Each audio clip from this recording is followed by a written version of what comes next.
tatlı mırıltılarla nazlı nazlı akan bir dere yemyeşil ovayı boydan boya aşıyor ve mavi ufukta eriyip kayboluyordu. Burası küçücük bir ülke. İnsanları mutlu bir ülke. Tek katlı evleri, çiçekli bahçeleri, irili ufaklı taşlarla döşenmiş yollarıyla yağlı boya bir tabloyu andıran sevimli bir ülke. Bu manzara içinde ilk bakışta iki bina insanın dikkatini çekiyordu. Biri meydanın ortasında tombul kubbesiyle, sivri minaresiyle inci tanesi gibi parıldayan bembeyaz bir cami, diğeri yeşil ovanın koyulaşan yamacına kurulmuş, siyah bir gölge gibi duran sultanın sarayıydı. Herkesin kardeşçe yaşadığı bu ülkede insanları üzen tek şey sultanlarının kendi mutluluklarına ortak olmamasıydı. Yaşlılar anlatıyor.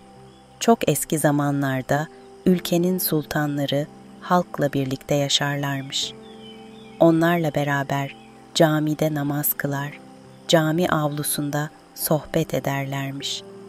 Sultanların da birer katlı ama biraz büyüyecek bir evi varmış. İnsanlar sultanların evine misafirliğe gidermiş.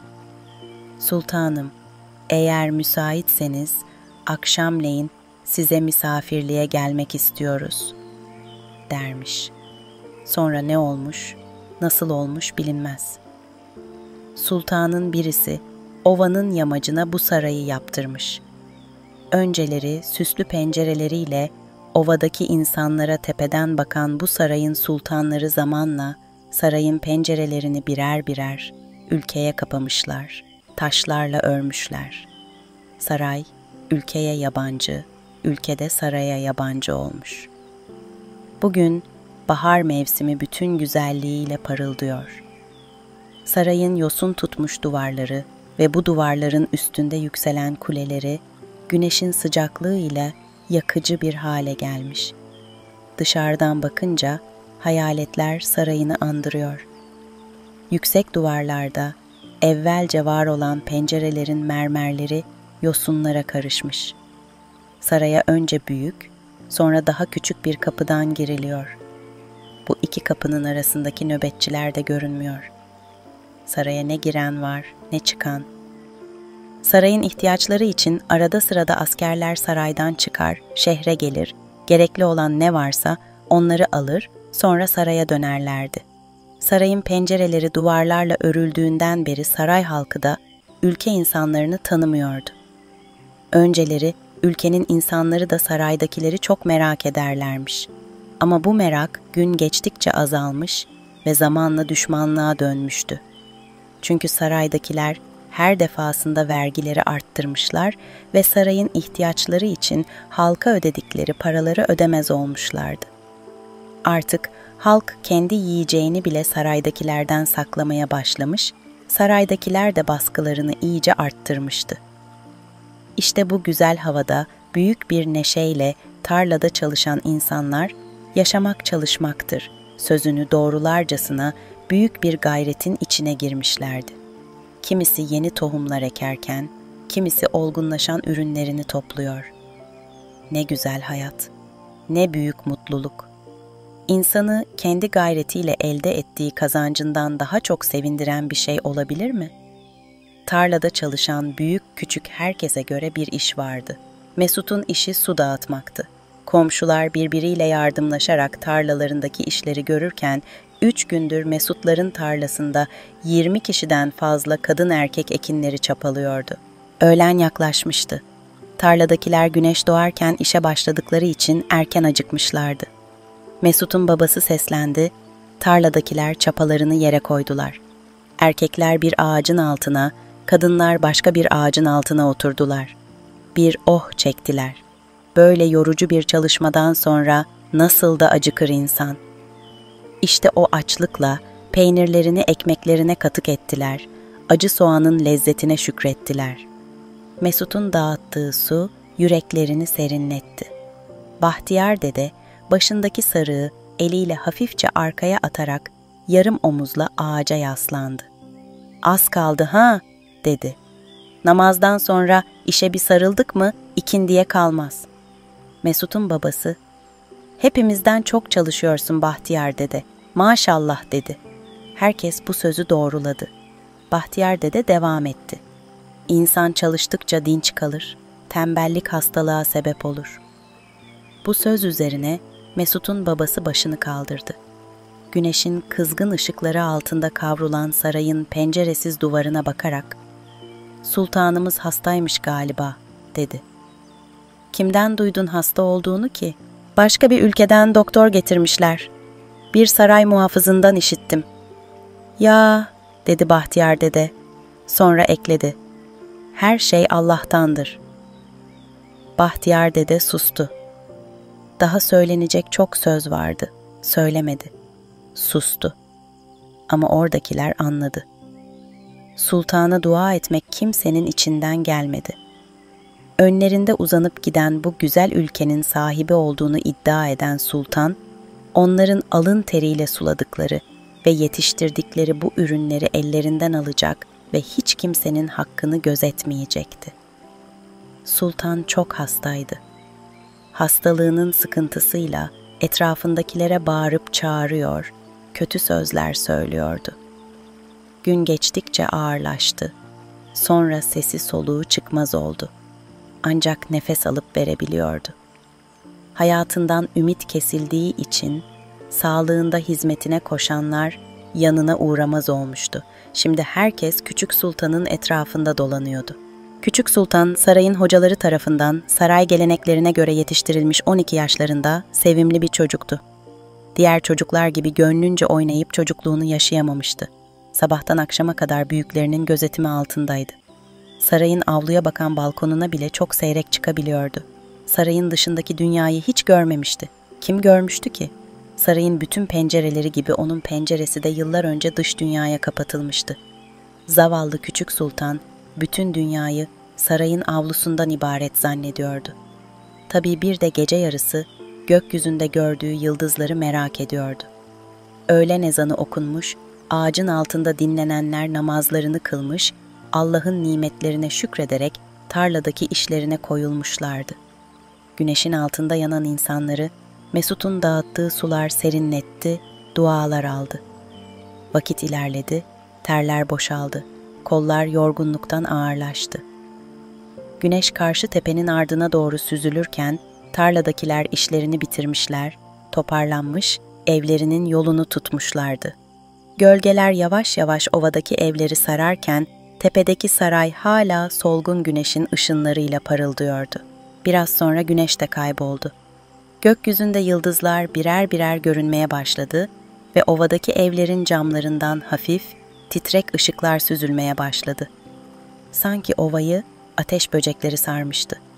Sarayın penceresiz duvarları karanlığa gömülmüş, sarayın içinde şamdanlar, kandiller etrafı loş bir şekilde aydınlatmaya başlamıştı. Sultanın kaldığı dairede bir telaş vardı. Sultanın durumu iyice ağırlaşmıştı. Küçük Sultan, sarayın avlusuna bakan balkona çıkmış, gökyüzünü seyrediyordu. Yıldızlara bakıyor, düşünüyordu. Acaba bu göklerin hakimi kim? Babası bütün ülkenin hakimiydi. O ölünce bu hakimiyet kendisine geçecekti. Büyük bir kudret sahibi olacaktı. Her sözü, kanun, her arzusu yerine getirmesi gereken bir emir olacaktı. Sonra babasını düşündü. İşte ölüm döşeğindeydi. Böyle bir kudret sahibi olup da ölüm karşısında çaresiz kalmak ne acıydı. Ölümsüz olabilmeyi düşündü. Emri altında bulundurduğu insanlar gibi ölümlü olmak onu üzdü. Her emriyle insanlara boyun eğdiren babası neden ölüm karşısında boyun eğiyordu? Gece yarısına doğru sultan son nefesini verdi. Ölüm yüzündeki bütün canlılığı aldı, akan kanı durdu, vücudu duruldu. Her şeyin sahibi iken bir hiç oldu. Üzerindeki elmaslar, pırlantalar, altınlar söküldü. Yaldız işlemeli elbiseleri çıkarıldı.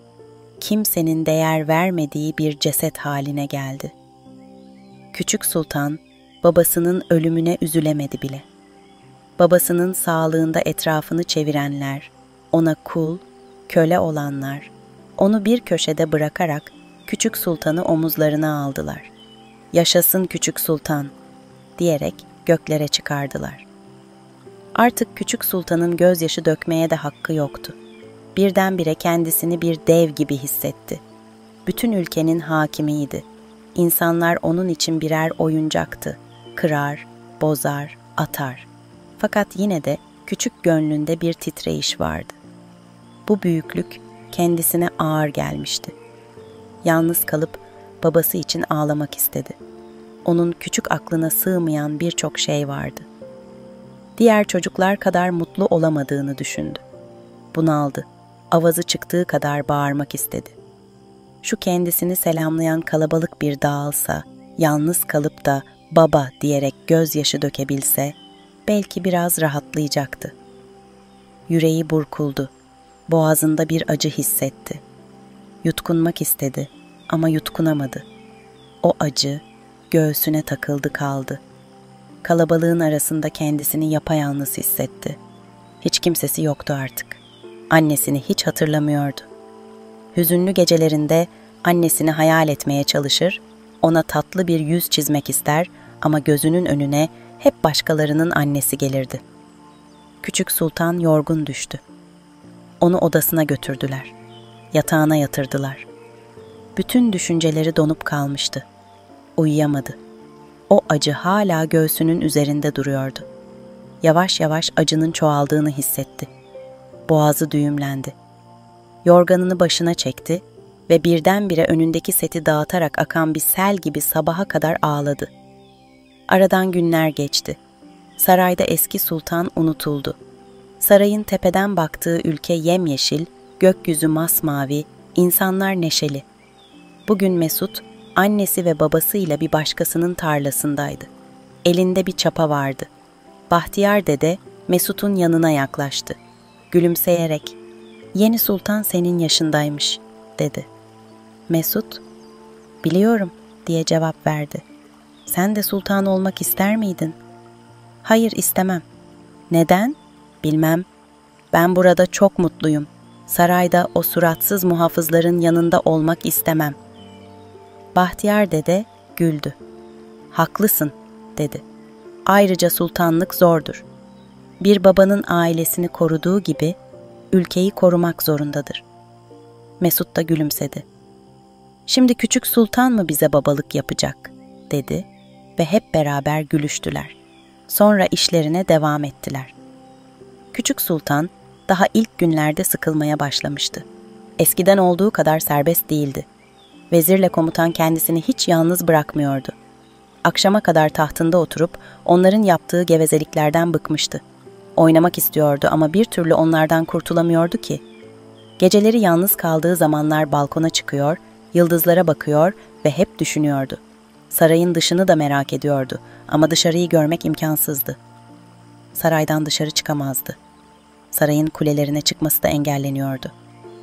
Her şeyin hakimi olduğunu zanneden Küçük Sultan, gün geçtikçe hiçbir şeyin hakimi olmadığını anlıyordu. Vezir ve komutan bütün ipleri elinde tutuyor, kendi borularını öttürüyorlardı.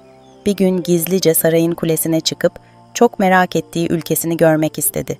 Fakat hemen mani oldular. Vezirle komutan Küçük Sultan'ı tahtına oturtarak öğüt vermeye başladılar. "Aman sultanım, halk saraydakilere düşmandır. Eğer sizi kulede görürlerse öldürmek isterler. Sonra biz sultansız ne yaparız?" dediler. Küçük Sultan buna bir anlam verememişti. "Halk beni tanımıyor bile. Neden düşman olsun?" diye sordu. İkisi birden, "Sizin yerinize sultan olmak isterler efendim," dediler. Küçük Sultan ne diyeceğini bilemedi. Gözünün önünde kendisini öldürmek isteyen kötü kalpli, çirkin suratlı adamlar belirdi. Kim bilir kendisini öldürmek isteyen bu insanlar ne vahşi yaratıklardı. Küçük Sultan, vezirle komutanı kendisine daha yakın hissetti. Onların gerçek düşmanı olduğunu hiç hatırına getirmedi. Aslında vezirle komutanın bu kötülüklerini bilen, Fakat elinden bir şey gelmeyen iyi kalpli insanlar da vardı. Ama küçük sultanın onlarla görüşmesi, doğruyu öğrenmesi imkansızdı. Sarayda iyice canı sıkılmaya başladı. Yapacak bir işi, oynayacak bir arkadaşı yoktu. Akşama kadar yaptığı şey, tahtında oturup vezirin getirdiği yazılı kağıtları kesesinde sakladığı mührüyle mühürlemekti. Canı sıkıldıkça mührünü oraya buraya basar, kendi kendine sultancılık oyunu oynardı. Bir gün yine babasını düşündü. "Zavallı babam," dedi. "Yıllarca bu sıkıntılı işi nasıl yaptı acaba?" Sonra annesini hatırlamaya çalıştı. Çok küçükken ölen annesini. Ama hiçbir şey hatırlayamadı. Gözünün önüne belli belirsiz bir hayal geldi. Küçük sultan dudakları titreyerek mırıldandı. "Anneciğim, gel bana yardım et. Ben oyun oynamak istiyorum. Ben sultan olmak istemiyorum." Aslında küçük sultanı vezirle komutan da sultan yapmak istemezdi ama o zaman saraydakiler karşı gelir ve durum daha kötü olurdu. Belki de o zaman vezirle komutan işlerini bu kadar rahatlıkla yürütemezlerdi. Sarayın içindeki sıkıntılı havaya karşılık mavi göğün altında uzanan yeşil ovada sonsuz bir mutluluk vardı. Bağlar, bahçeler olgunlaşmış, insanlar çektikleri zahmetin meyvelerini topluyorlardı. Çocuklar, kuşlar gibi hür ve cıvıl cıvıldı. Yüzlerinden tatlılık ve canlılık fışkırıyordu. Küçük sultan, düşmanı zannettiği bu insanları görseydi, kim bilir ne kadar şaşırırdı. Şimdi bu güzel insanlar, onun gözünde birer canavardı. Hatta her an kendi canını almaya hazır birer canavar. Keskin dişleri, kızarmış gözleri, çirkin yüzleriyle kanlı birer canavar. İşte canavarlar geldi. Elleri kanlı, mor canavarlar. Yüzlerini vişnelerle boyamış Mesut ve arkadaşları. Koşarak oynaşıyorlar, birbirinin boyalı yüzlerine bakarak gülüşüyorlar, ağızlarına korkunç şekiller vererek birbirini korkutmaya çalışıyorlardı. Oynamaktan yorulunca caminin şadırvanına koştular. Ellerini yüzlerini yıkadılar.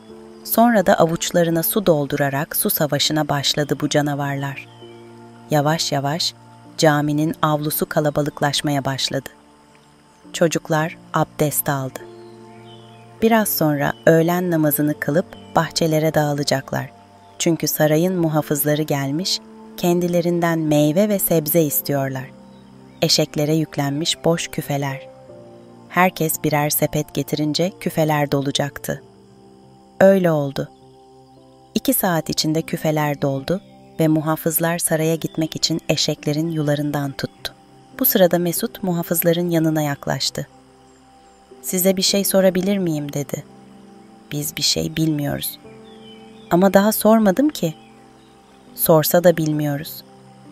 "Eminim ki bilirsiniz. Yeni sultanımızın adını soracaktım." Bilmiyoruz." "Bilmiyor musunuz? İnsan sultanının adını bilmez mi?" "Ama biz hep ona küçük sultan diyoruz." "İsmi yok mu?" "Belki vardır ama bilmiyoruz." "Çok tuhaf." "Biz artık gidelim, çok konuştuk." "Çok mu konuştunuz? Eğer buna çok konuşmak diyorsanız bu gidişle konuşmayı unutursunuz." Bize konuşmak yasak. Komutan duysa bizi cezalandırır." Mesut iyice şaşırmıştı. Daha başka şeyler de soracaktı ama durumu anlayan Bahtiyar dede Mesut'u yanına çağırdı. Muhafızlar eşekleri peşlerine takarak saraya doğru yürüdüler. Mesut Bahtiyar dedenin yüzüne baktı. Bir şey soracaktı ama Bahtiyar dede ondan önce konuştu. "Muhafızların bizle konuşması yasaktır." "Neden?" "Herhalde sarayın sırlarını söylemesinler diye." "Bunlar daha sultanın adını bilmiyorlar." "Evet ama zaten sarayda herkes her şeyi bilmez." "Bilmese de soramaz mı?" "Soramaz." "Aman sormasın. Ben de meraklı değilim zaten." Madem öyle vakit geç oldu. Hadi sen de evine git." Muhafızlar kısa zamanda saraya vardılar. Küçük sultan elmalardan birini yerken düşünüyordu. "Kim bu canavarlar acaba? Neden beni öldürmek istesinler? Sakın bu elmanın içinde zehir olmasın. Elma o kadar tatlıydı ki zehirli olacağına ihtimal vermedi. Böyle tatlı elmayı yetiştirenlerin canavar olamayacağını düşündü. Sonra babasını hatırladı. Odasının bir duvarından diğerine birkaç kere gitti geldi. Hüzünlendi. Bir arkadaşı olsaydı belki zaman daha güzel geçecekti. Saray aşçısının oğlu vardı. Zeki. Başka arkadaşları da vardı ama en çok Zeki'yi severdi. Şimdi Zeki yanında olsaydı ne güzel olurdu. Saray hocasının ders verdiği zamanlarda derse devam eden 5-6 çocuk vardı. Ama babası hastalanınca vezirin emriyle derslere son verilmiş, Küçük Sultan o günden sonra hiçbir arkadaşıyla görüştürülmemişti. Şimdi arkadaşları koşup oynarken kedisinin sultan olması ne büyük haksızlıktı. Gözünden akan yaş yediği elmanın tadına karıştı. Gözünü sildi. Elmanın çöpünü tabağın içine koydu. Balkona çıktı. Etrafına bakındı. Hala gözleri yaşlıydı. Tam bu sırada vezirin kendi dairesine doğru geldiğini gördü. Hemen odasına çekildi. Yaşlarını sildi. Yüzüne sahte bir mutluluk vermeye çalıştı.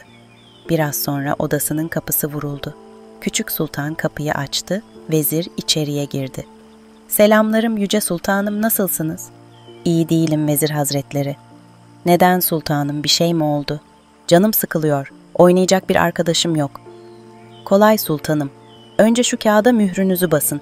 Sonra komutan gelip sizinle biraz oyun oynar." "Hayır, ben komutanla oyun oynamak istemiyorum." "Ama sultanım, benim işim var, bugün sizinle oynayamam." "Ben seninle de oynamak istemiyorum. Ben çocuklarla oynamak istiyorum." "Çocuklarla mı?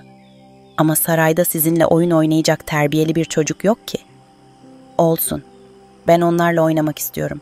Zeki ile oynamak istiyorum." "Zeki mi? O da kim sultanım?" "Zeki'yi tanımıyor musun? Saray aşçısının oğlu." "Saray aşçısı mı? Ama onun işi var. Mutfakta babasına yardım ediyor. Patates soyuyor." "Ben de patates soymak istiyorum." "Aman sultanım, hiç öyle şey olur mu? Patates soymak size yakışır mı? Sen bir sultansın." "Ben sultan olmak istemiyorum. Ben patates soymak istiyorum. Mühür basmaktan usandım artık. Al mührü.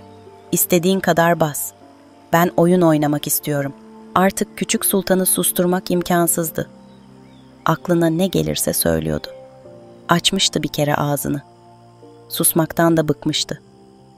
Vezir durumu yumuşatmaya çalıştı. Küçük sultanı korkutarak susturamayacağını anlamıştı. Sonunda razı gelmiş gibi göründü. Ama küçük sultanı oyalamaya devam etti.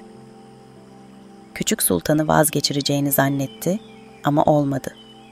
Aradan birkaç gün daha geçti. Vezir durumu komutana anlattı. Vezirle komutan birlikte hareket ediyor, sarayın hakimiyetini ellerinde tutuyorlardı. Onlara karşı olanlar varsa da hiçbir şey yapamıyorlardı. En önemlisi, küçük sultanın da vezirle komutanın tarafında olduğunu zannediyorlardı. Vezir, düşüncesini komutana söyledikten sonra komutan cevap verdi. "Ya bir terslik olursa, ya küçük sultana bizim hakkımızda bir şeyler anlatırlarsa, dikkat ederiz. Bir şey olmaz. Arada sırada o aşçının oğluyla oynar. Biz de yanında bulunuruz." "Bütün gün bekçilik mi yapacağız?" "Yok canım, 1-2 saat oynasalar yeter, bıkarlar." "Bence gevşek davranmamalıydın." Ama küçük sultan çok kararlıydı. Neredeyse mührü suratıma fırlatacaktı. "Sen de alsaydın." "Bir gün alacağım. Ama daha erken. Hele vaziyeti biraz daha idare edelim. Sen de vezir olacaksın. Bize karşı olanların sesini iyice kesmeliyiz." Öyle olsun. Yarın sen şu aşçının oğlunu gör bakalım. Tembih et. Oğluna da babasına da.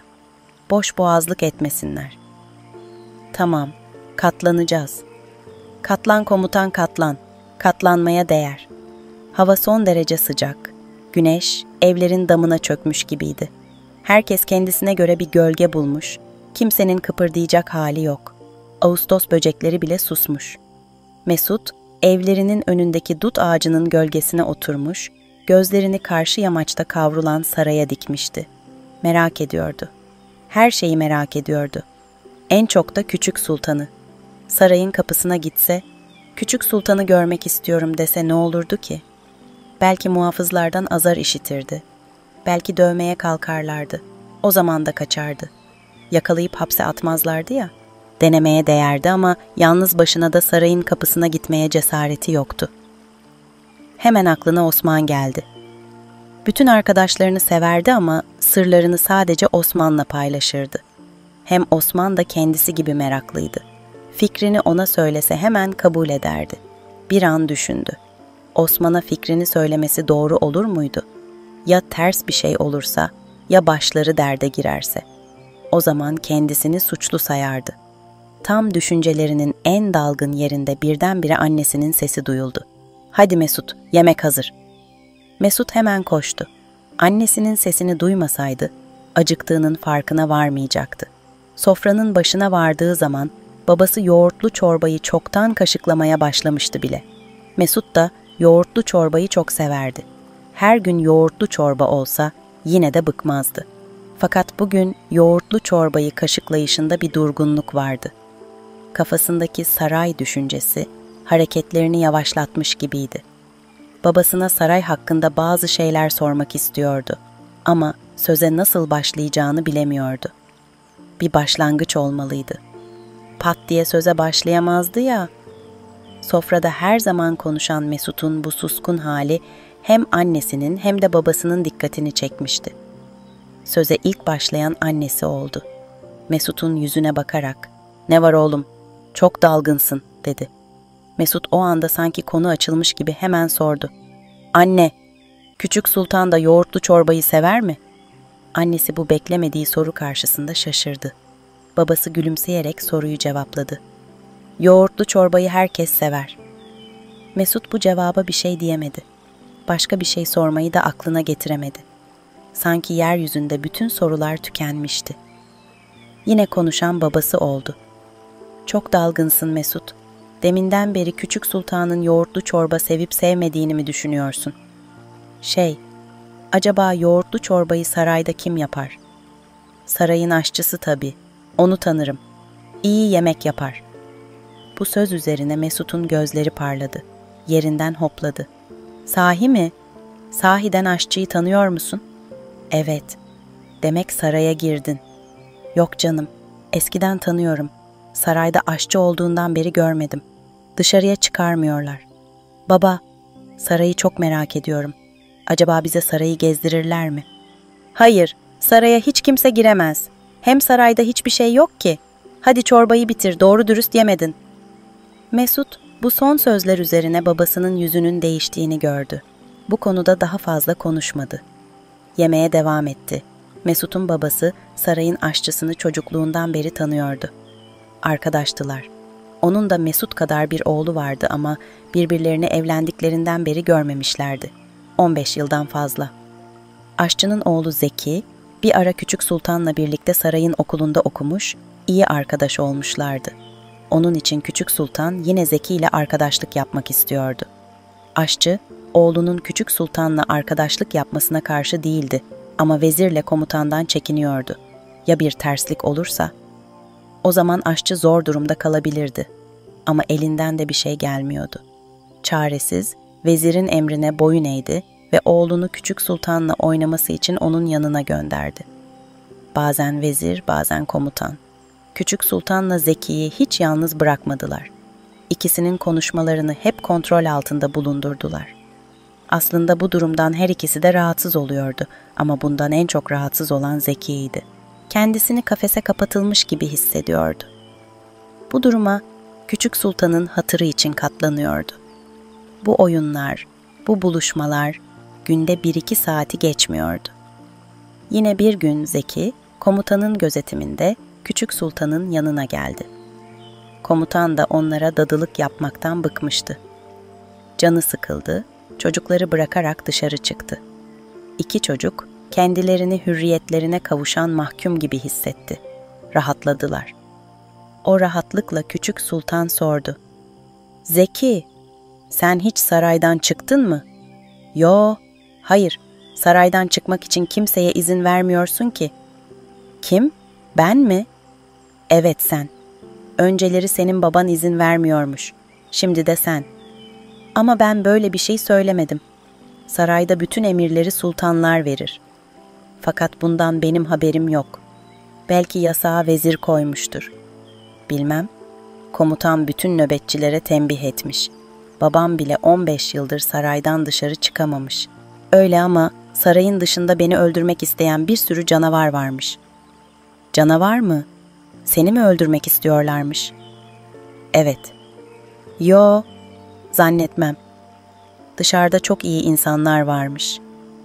İyi insanlar mı? Sen yanlış duymuşsun. Vezirle komutan onları çok iyi tanıyor. Benim yerime sultan olmak istiyorlarmış.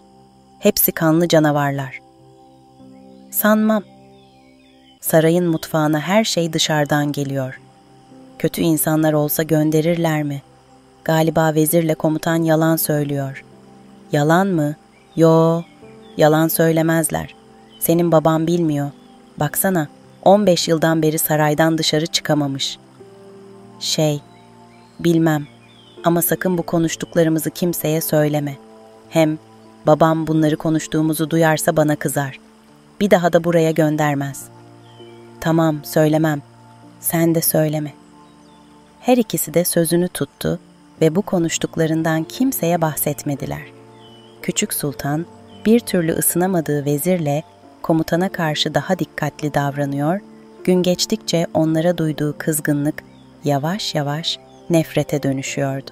Geç saatlere kadar uyuyamadığı bir gece hep onlardan kurtulmayı düşündü ama kendini yapayalnız hissettiği bu sarayda bir çıkar yol bulamadı.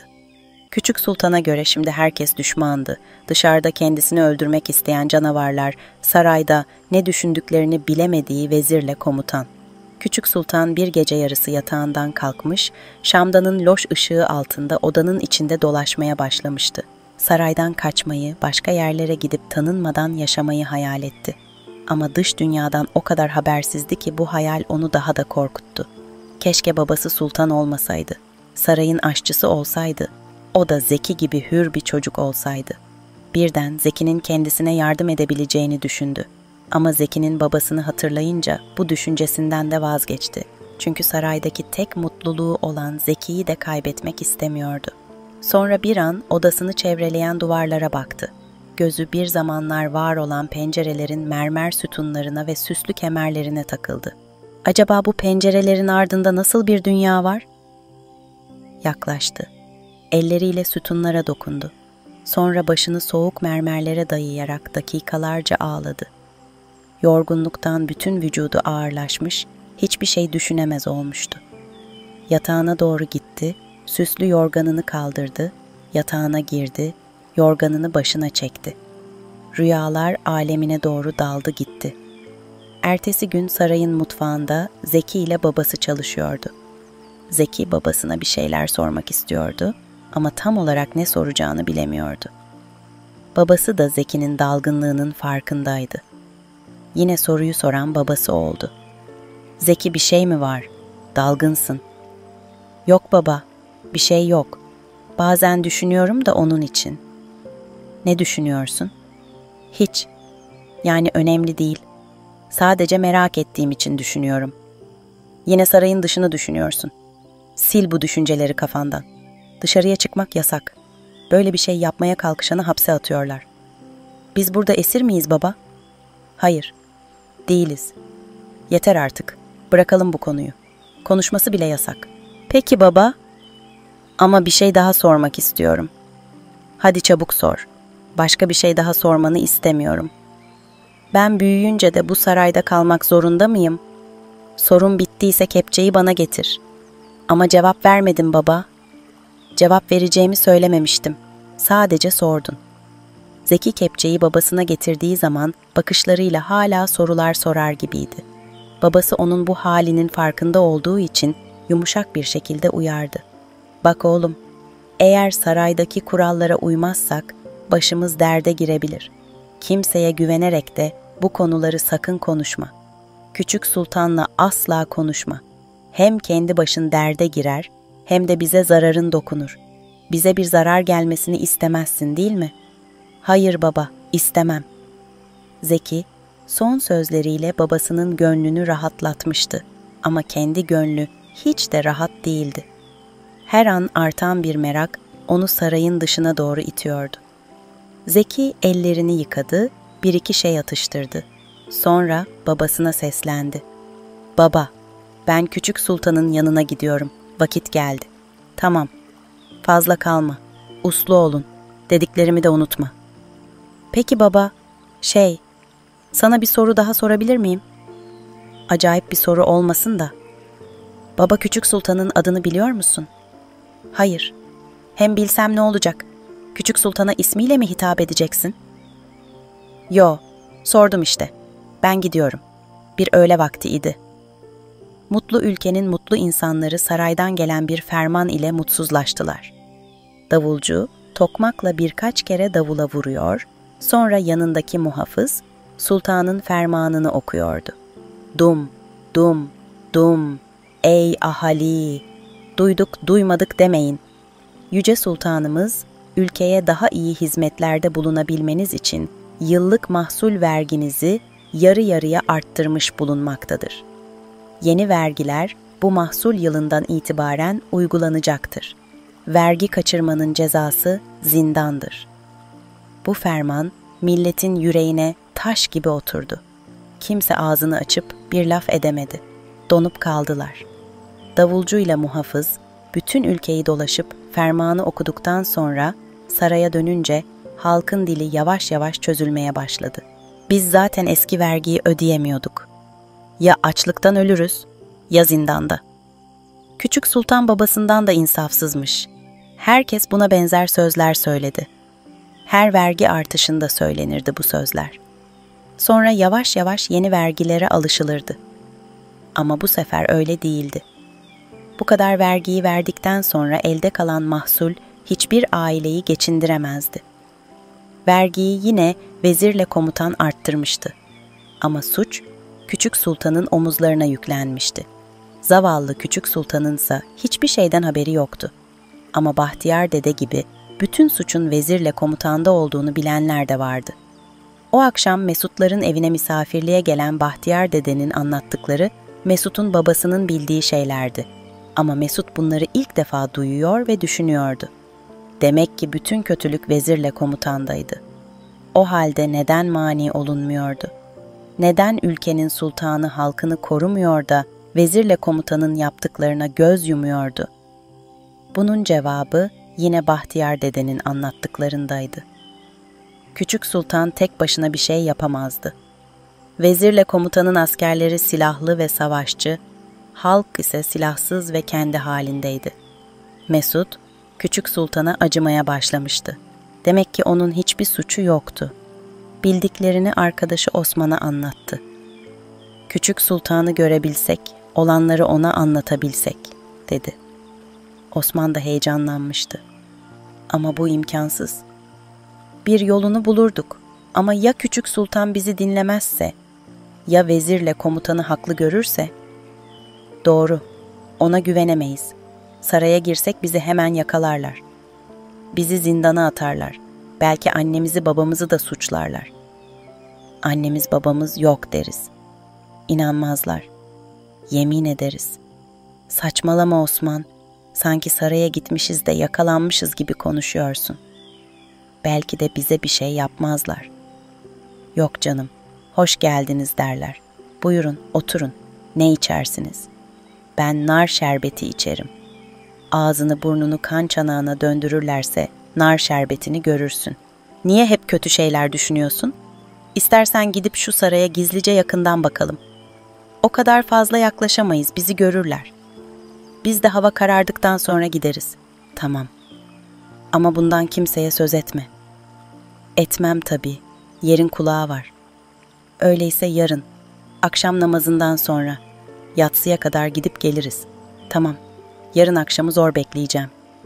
Ama unutma Osman, kimseye bir şey belli etmek yok. Diğer çocuklar peşimize takılmasın. Merak etme Mesut, kimseye belli etmem. Yarın akşama kadar iyice dinlen, Fazla yorulma. O akşam sarayda her şey her zamanki gibi görünüyordu. Fakat küçük sultanda bir heyecan vardı. Odasının duvarla örülmüş pencerelerine bakıyor, sonucunun ne olacağını bilemediği bir karar veriyordu. Bu duvarın ötesindeki dünyayı mutlaka görmeliyim. Kapısının ardındaki sürgüyü iyice sürdü, kontrol etti. Heyecan arttı. Örülü pencere duvarına asılmış tabloyu titreyen elleriyle yavaşça indirdi. Eski bir bıçağın ucuyla duvarın sıvasını hafifçe kazıdı. Oldukça yumuşaktı. Sonra bir an durdu. Düşünmekle düşünmemek arasında tereddüt etti. Acaba aklına geleni yapmalı mıydı? Kimse farkına varmadan birkaç gün uğraşarak bu kalın duvarda bir oyuk açabilirdi. Ama asıl zorluk ondan sonra başlayacaktı. Nasıl bir dünya ile karşılaşacaktı? Ya gerçekten karşısına canavarlar çıkarsa? Olsun, diye düşündü. Açtığı oyuğu yeniden kapatır, kendi dünyasında yaşamaya devam ederdi. Kazımaya devam etti. Böyle işlere alışık olmayan elleri ve kolları çabuk yoruldu. Sivayı tamamen kazıdıktan sonra altından 4 köşe kesilmiş bir taş çıktı. Bu taş, avlunun sıvasız duvarındaki kesme taşlara benziyordu. Fazla büyük olmadığına sevindi. Etrafına dökülmüş kireçten harcı kazıdı. Taşı sallamak istedi, sallayamadı. Biraz daha kazıması lazımdı ama kolları iyice yorulmuştu. Vakit de bir hayli ilerlemişti. Ayrıca yere dökülmüş olan sıvaları, harçları da temizlemesi lazımdı. Tabloyu yerine astıktan sonra etrafı temizledi. Ellerini ve yüzünü yıkadı. Yatağına girdi. O kadar yorulmuştu ki başını yastığa koyar koymaz uyudu.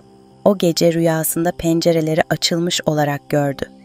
Düzgün, boyalı, tertemiz pencerelerin önüne tül bir perde gerilmişti. Sevindi, koştu, perdeyi açtı. Pencereden dışarısı görünmüyordu.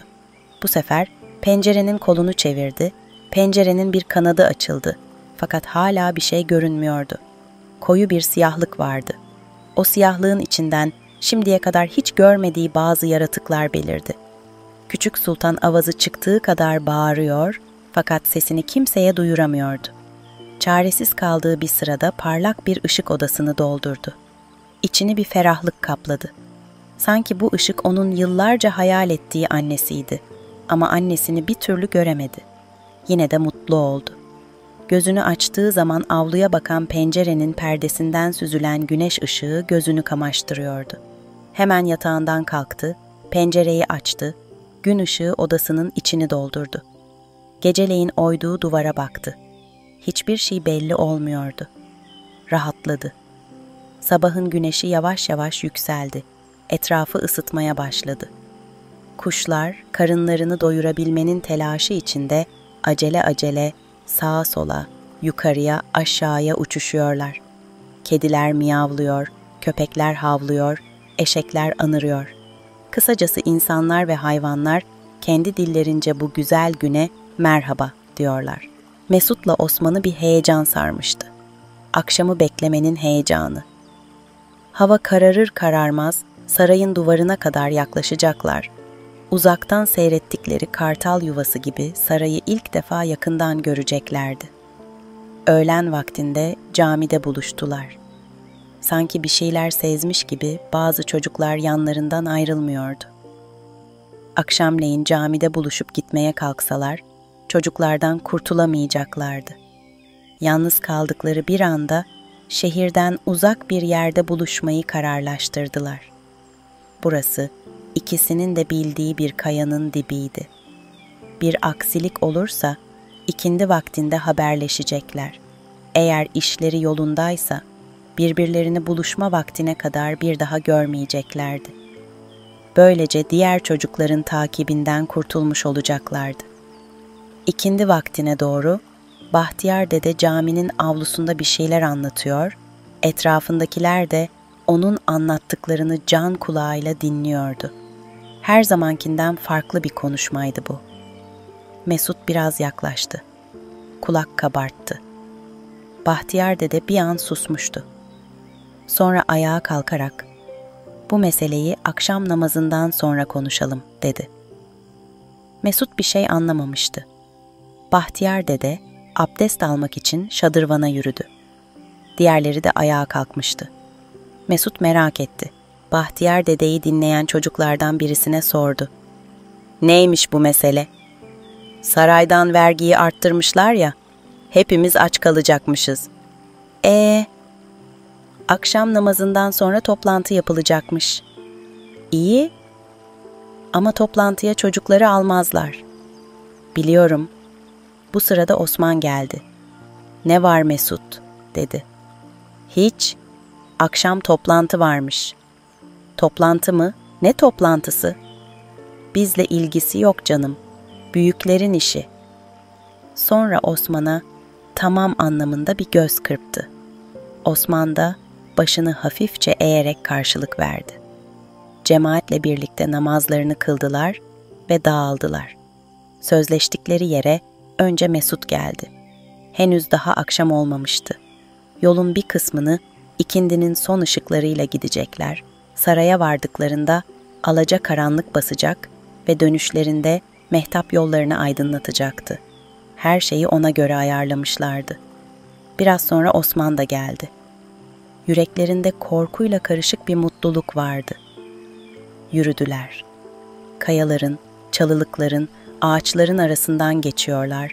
Bazen düz, bazen de yokuş tırmanarak ilerliyorlardı. Yarı yola vardıklarında hava iyice kararmıştı. Mehtabın ışığında ilerlediler. Ağustos böceklerinin cızırtılarıyla, sürüngenlerin etraftan gelen hışırtıları, gölgelerin meydana getirdiği koyu karanlıkları daha da korkunç hale getiriyordu. Gece ne kadar ürkütücüydü. Gündüzün ışıklarıyla gönül okşayan manzaralar, karanlığın bilinmezliğiyle yürekleri titretiyordu. Artık dik yamacı tırmanmaya başlıyorlardı. Uzaktan bakıldığı zaman bu kadar engebeli görünmeyen bu yamaçta, karanlığın da tesiriyle ilerlemek bir hayli zordu. Fakat merak zoru yeniyordu. Tam bu sırada Osman'ın ayağı kaydı. Mesut bir gürültüyle birlikte Osman'ın sesini duydu. Dönüp baktığı zaman Osman yoktu. Sesi de gelmiyordu. Birden bir korkuya kapıldı. Hemen geri dönüp karanlığın içinde arkadaşını araştırdı. Osman, Osman! Karanlığın içindeki çalıların arasından Osman'ın sesi duyuldu. Ayağım kaydı. Galiba bir şey oldu ayağıma. Dur, sallanma, geliyorum. Mesut karanlıktan uzanan Osman'ın elini tuttu. Koluna girdi, çalıların arasından Osman'ı kaldırdı. Bir şeyin yok ya. Bilmem, ayağım çok acıyor. Burkuldu galiba. Üzerine basamıyorum. Kolum da acıyor. Yavaş, bana yaslan. Şu aydınlığa çıkalım. Osman sekerek Mesut'un yardımıyla daha aydınlık ve düz bir yere çıktı. Ayağının üzerine basamıyor, bir eliyle de çalılarda sıyrılan kolunu tutuyordu. Mesut koluna baktı. Kanıyor, dedi. Kolum acımıyor ama ayağım acıyor. Fena incindi. İnşallah tehlikeli bir şey yoktur. Yürüyebilecek misin? Ben burada seni bekleyeyim. Bu kadar yaklaşmışken sen saraya kadar git gel. Yo, olmaz. Seni burada bırakamam. Hem o kadar önemli değil. Sonra yine geliriz. Bir an evvel dönelim. Sen bu ayakla fazla hızlı yürüyemezsin. Her şeyi berbat ettim. Bütün planımız benim yüzümden alt üst oldu. Yok canım. Dua edelim de ayağına bir şey olmasın. Sonra yine geliriz. Seke seke gideceğim galiba. Kolunu boynumdan aşır. Bana yaslan. Of, of! Yavaş yavaş geri dönüş yolunu tuttular. Şehirlerinin ışıklarını bu kadar uzaktan görmemişlerdi. Biraz yorulunca durup mehtabın aydınlattığı manzaraya baktılar. Evlerin damları parıl parıl parlıyor, ağaçların yaprakları arasından görülen evlerin ışıkları sanki onlara göz kırpıyordu. Mesut, caminin minaresini görünce camide yapılacak toplantıyı hatırladı. Eğer toplantı uzun sürerse, yatsı namazının sonuna kadar oraya ulaşabilirlerdi. Aynı ürkütücü manzaralardan geçiyorlardı. Ama bu sefer karşılarında yanıp sönen ışıklar, onların yüreklerine sevinç dolduruyordu. Yatsı ezanı okunmuş, camide toplananlar da bir karara varmışlardı. Tek çare saraya gidip durumlarını arz etmekti. Bu kadar vergiyi vermeye kimsenin gücü yoktu. Zaten herkes küçücük araziyle oldukça ağır vergiler ödüyor, geri kalan ürünle ancak geçinebiliyordu. Önce saraya gidecek bir heyet seçtiler. Sonra Bahtiyar Dede sadece kendisinin saraya gitmesinin daha uygun olacağını belirtti. Saraydakiler her şeyden kuşkulanıyordu. Kalabalık bir heyeti belki de bir isyan olarak yorumlayabilirlerdi. Ertesi gün saraya Bahtiyar Dede'nin yalnız gitmesini uygun buldular. Aslında neyin daha doğru olacağını hiç kimse kestiremiyordu. Bir şeyler yapılmalıydı. Şimdilik en uygunu buydu. Nihayet namaza durdular. Sarayın üzerine karanlık çökmüş, sessiz duruşuyla insana ürperti veriyordu. Vezirle komutan karşılıklı oturmuş, yanan kandillerin aydınlattığı büyük salonda yeni koydukları vergilerin hesabını yapıyorlardı. Küçük sultan önce kendi dairesinin salon kapısını sürgüledi, sonra odanın kapısını. Geceyi zor beklemişti. Şu duvardaki oyuğu bir tamamlayabilse, duvarın ardını bir görebilse, duvarın ardında belirecek dünyanın bilinmemesi, küçük sultanda korkuyla karışık bir merak ve ümit uyandırıyordu. Duvardaki tabloyu indirdi. Şamdanı oyuğa yaklaştırdı. Akşamdan kalan işi inceledi. Bıçağını taşın etrafında hafifçe gezindirerek gürültü çıkarmadan kireçli kısımları kazıdı. Biraz sonra taş hafifçe oynadı. Küçük sultan sevindi. Gayret etti. Taş çıkar gibi oldu. Salladı. Güçlükle çekti. Göründüğünden ağırdı. Göğsüne aldı. Yavaşça, biraz da zorlanarak yere indirdi. Taşın çıktığı oyuk kocamandı. Yanlış mı yapıyordu? Doğru mu? Dönüşü olmayan bir yola girmişti. Sonra yanındaki taşın etrafını kazımaya başladı. Artık bundan sonrası daha kolaydı ama duvarın ne kadar kalın olduğunu kestiremiyordu. İkinci taş da sallanmaya başladı. Oyuk büyüdükçe küçük sultanın kalbindeki ümit ve korku da büyüyordu. Oyuk açıldıktan sonra neler olabileceğini pek kestiremiyor, hatta düşünmüyordu bile. Eğer vezirle komutan bu oyuğun farkına varsalar, kendince bir mazeret uydurmayı planlıyor ama akla uygun hiçbir mazeret düşünemiyordu. Kendisi sultandı ama bir köle kadar yetkisi yoktu. Eğer güçlü kuvvetli olsaydı vezirle komutana baş eğmez, onlarla savaşırdı. Bunları düşünmek çalışmasını yavaşlatıyordu. Düşüncelerini başından attı, bıçağı daha hızlı hareket ettirdi. Taş iyice gevşedi. Osman, Mesut'un yardımıyla evinin kapısına kadar geldi. Babası da camiden henüz gelmişti. Kapıyı çaldılar. Osman hiçbir şey yokmuş gibi durdu. Kapıyı annesi açtı. Osman'la Mesut'un yorgunluktan terlemiş hallerini kapıdan sızan lambanın ışığında fark etti. "Yine koşarak mı geldiniz? Bu kadar terlemeyin demedim mi?" Osman önemsizmiş gibi ayağına baktı. "Düştüm de ayağımı biraz incittim." "Biraz mı?" Birazcık. Mesut yardım etti. Annesi Mesut'a teşekkür ederek Osman'a, "Gir içeriye de bakalım," dedi.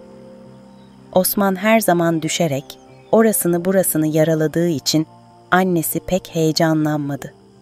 Ayağını pansuman edip bazı ilaçlar koyarak sardılar. Mesut da eve geldiği zaman olağanüstü bir şey olmadı. Elini yüzünü yıkayarak bir iki şey atıştırdı. Dışarıda Ağustos böcekleri cızırdıyor, karşı yamaçta ay ışığının aydınlattığı saray peri masallarını hatırlatıyordu. Mesut penceresinden saraya baktı. Kısa zamanda uzun bir hayat yaşamış gibiydi. Eğer Osman'ın başına o kaza gelmeseydi, şimdi sarayı daha yakından görmüş olacaktı. Aslında Mesut, sarayın içini görmek istiyordu.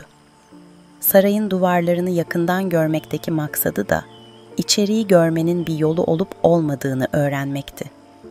Bu çocukça merakın hiçbir anlamı yoktu. Merakını gidermek için karşı karşıya kaldığı tehlikenin farkında değildi. Mesut, Saraya dalgın dalgın bakarken babası geldi, eğildi. Mesut'un baktığı noktaya doğru bakarak sordu. "Ne o Mesut? Sarayı ilk defa mı görüyorsun?" Baba, bugün camide ne konuştunuz?" "Anlatmak uzun sürer. Kısacası yeni konan vergileri konuştuk. Yarın Bahtiyar dede saraya gidecek." Mesut birden heyecanlandı. "Saraya mı? Sahiden saraya mı girecek?" "Evet. Niye o kadar şaşırdın?" "Ben de gitmek isterdim. Acaba ben de gidebilir miyim?" "Gezmeye gitmiyor ki. Sarayda ne olacağı, Bahtiyar dedeye nasıl davranılacağı hiç belli değil. Yani işin ucunda tehlike var. Zaten tek başına gitmek istemesinin sebebi bu. Belki de kapıdan döndürürler. Keşke ben de kapıya kadar gidebilseydim." "Sen hala tehlikenin farkında değilsin. Nöbetçilerin attığı bir oka da hedef olabilirsin. Veya yakalanıp zindanlarda çürüyebilirsin." "Peki Bahtiyar dede nasıl gidebiliyor?" "Başka çare yok. Bir ümit. Yıllardan beri ilk defa sarayın kapısına bizden birisi gidecek. Bahtiyar dedeye ve bize Allah yardım etsin." Küçük sultan duvardan bir taş daha söktü. Taşı yere indirdiği vakit kollarında derman kalmamıştı. Bu gecelik de bu kadar yeter diye düşündü. Duvarın yarısını geçmiş olmalıydı. Asıl zor ve tehlikeli olan kısım bundan sonrasıydı. Nasıl bir manzarayla karşılaşacaktı? Merakını ve heyecanını bastırmaya çalıştı. Aklına hep güzel şeyler getirdi.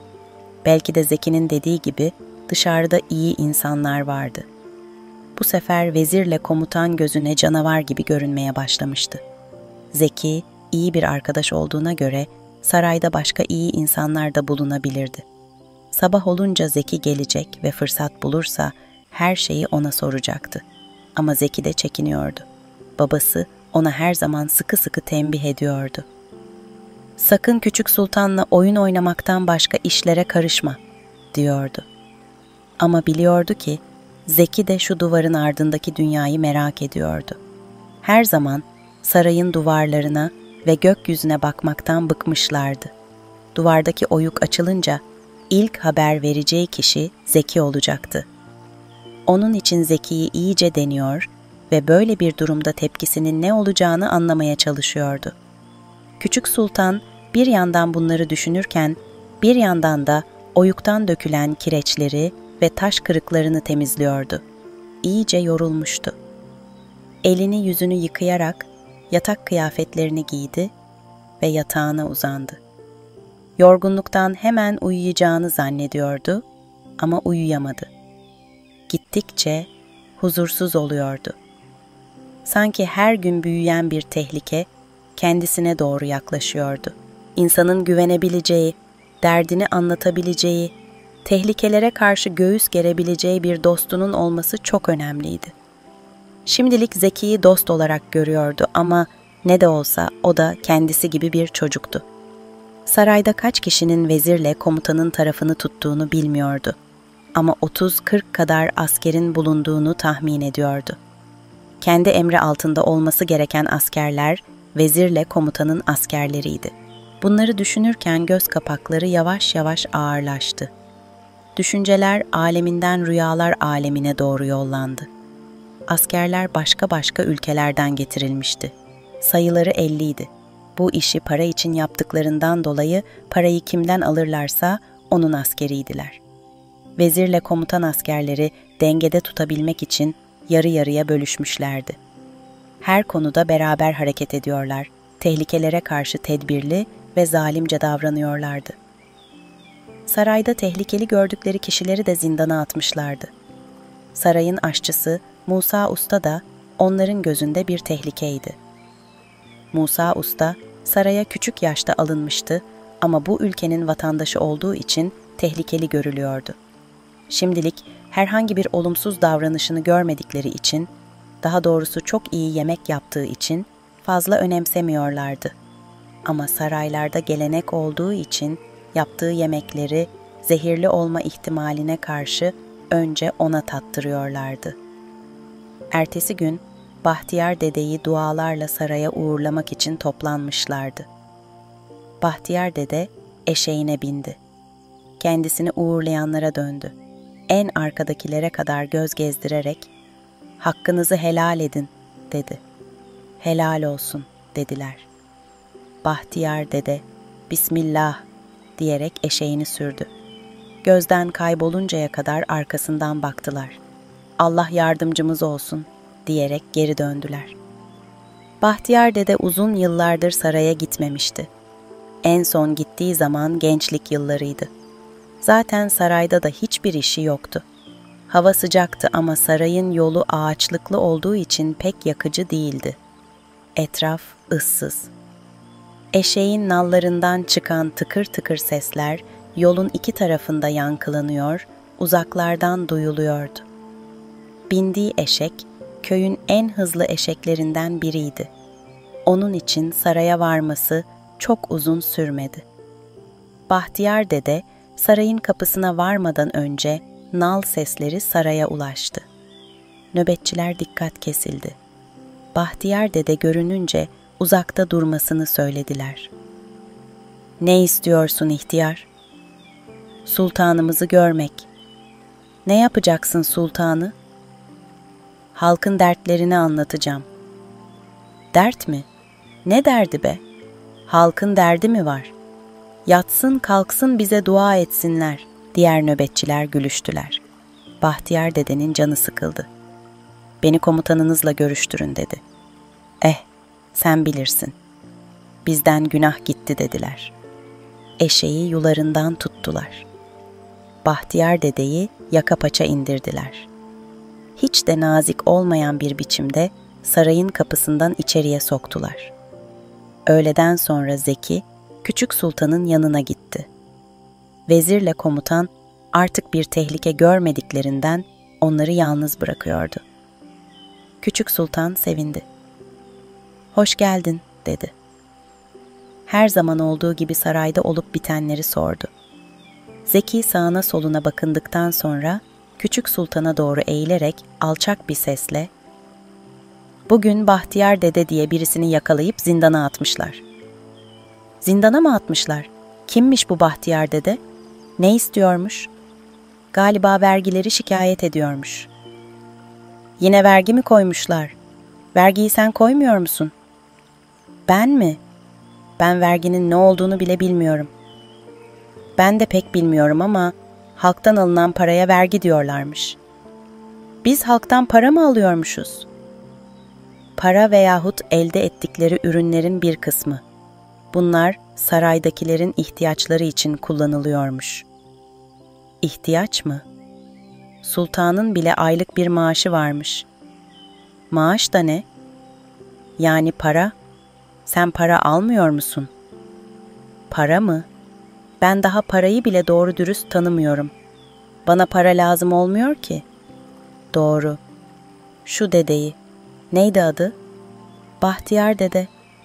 "Evet, merak ettim. Haklı mı, haksız mı acaba?" "Babam haklı olduğunu düşünüyor. Annemle konuşurken duydum." "Benim hakkımda bir şey söylemiş mi?" "Galiba suçun vezirde olduğunu biliyor." Küçük Sultan bir an durakladı. Bir şeyler söylemek istiyordu ama cesaret edemiyordu. Zeki, Küçük Sultan'a baktı.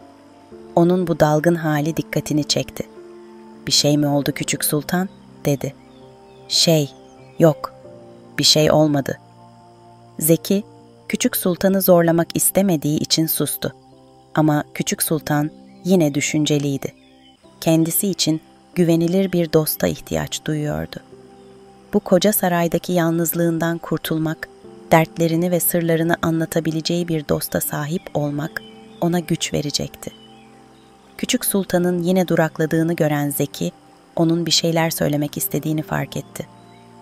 "Küçük Sultan, seni bu kadar düşünceli görmemiştim.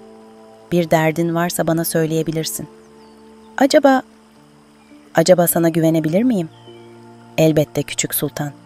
Sana yardım etmek beni mutlu eder." "Senden başka güvendiğim hiç kimse yok. Sen benim tek dostum ve tek arkadaşımsın.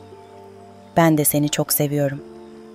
Küçük Sultan Zeki'ye yaklaştı. Titrek dudaklarında mutluluk, gözlerinde yaşlar vardı. Kollarını açtı, Zeki'yi kucakladı. Zeki de kollarını ona doladı. Küçük sultan ilk defa birisini kucaklıyordu. Kalbine bir sıcaklık, zihnine bir aydınlık doldu.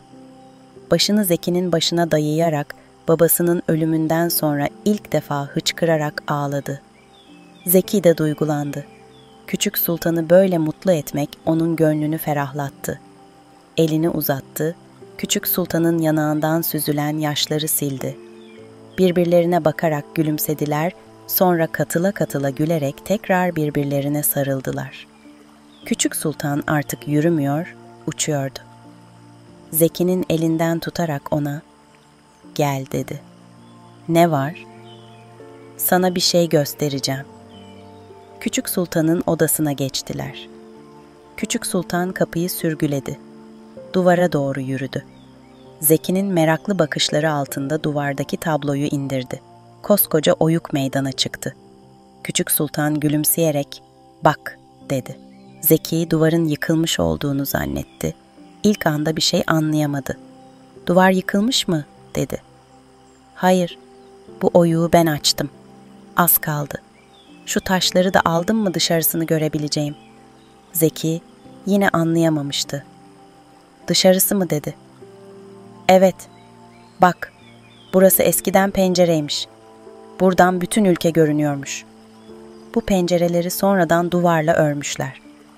Zeki birdenbire heyecanlandı. "Ne güzel," dedi. "Hadi açalım."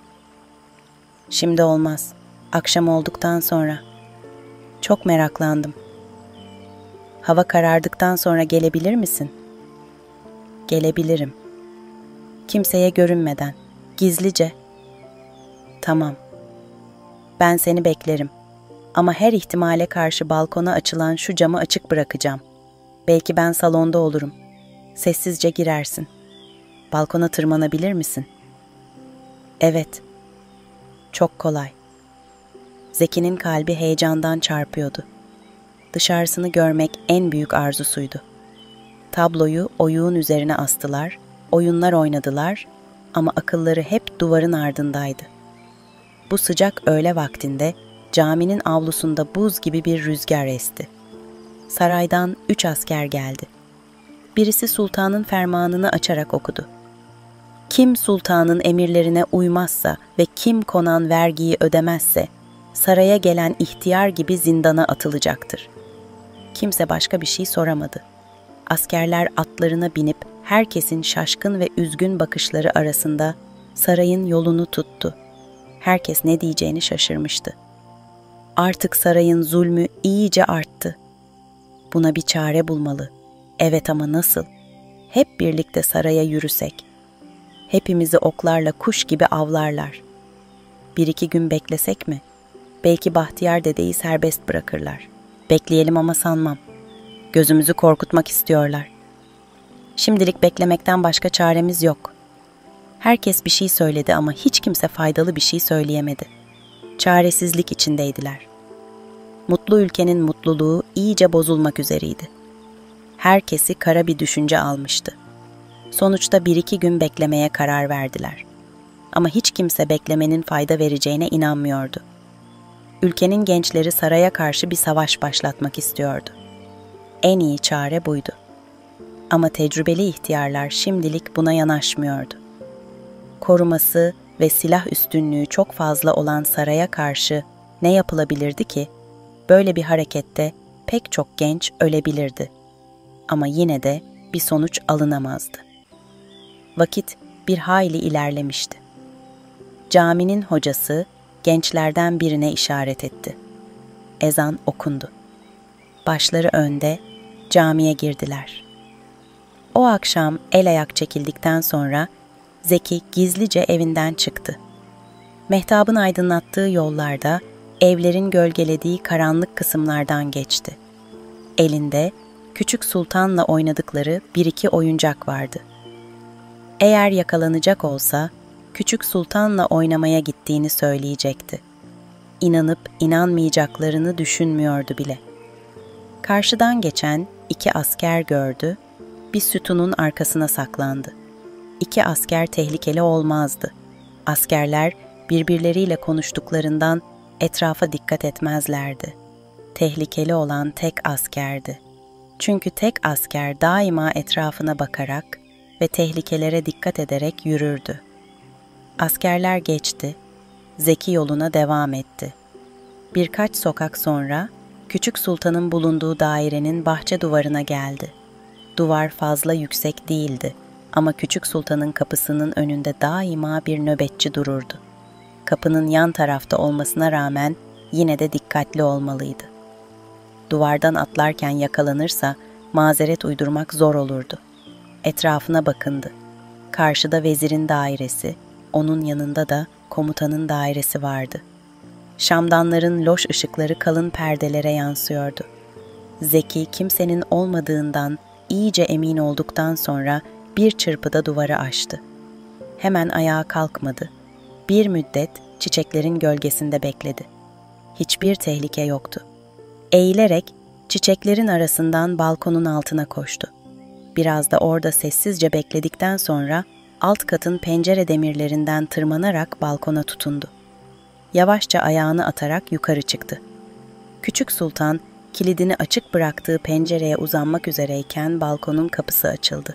Birden ürktü. Küçük Sultan'ı fark edince rahatladı.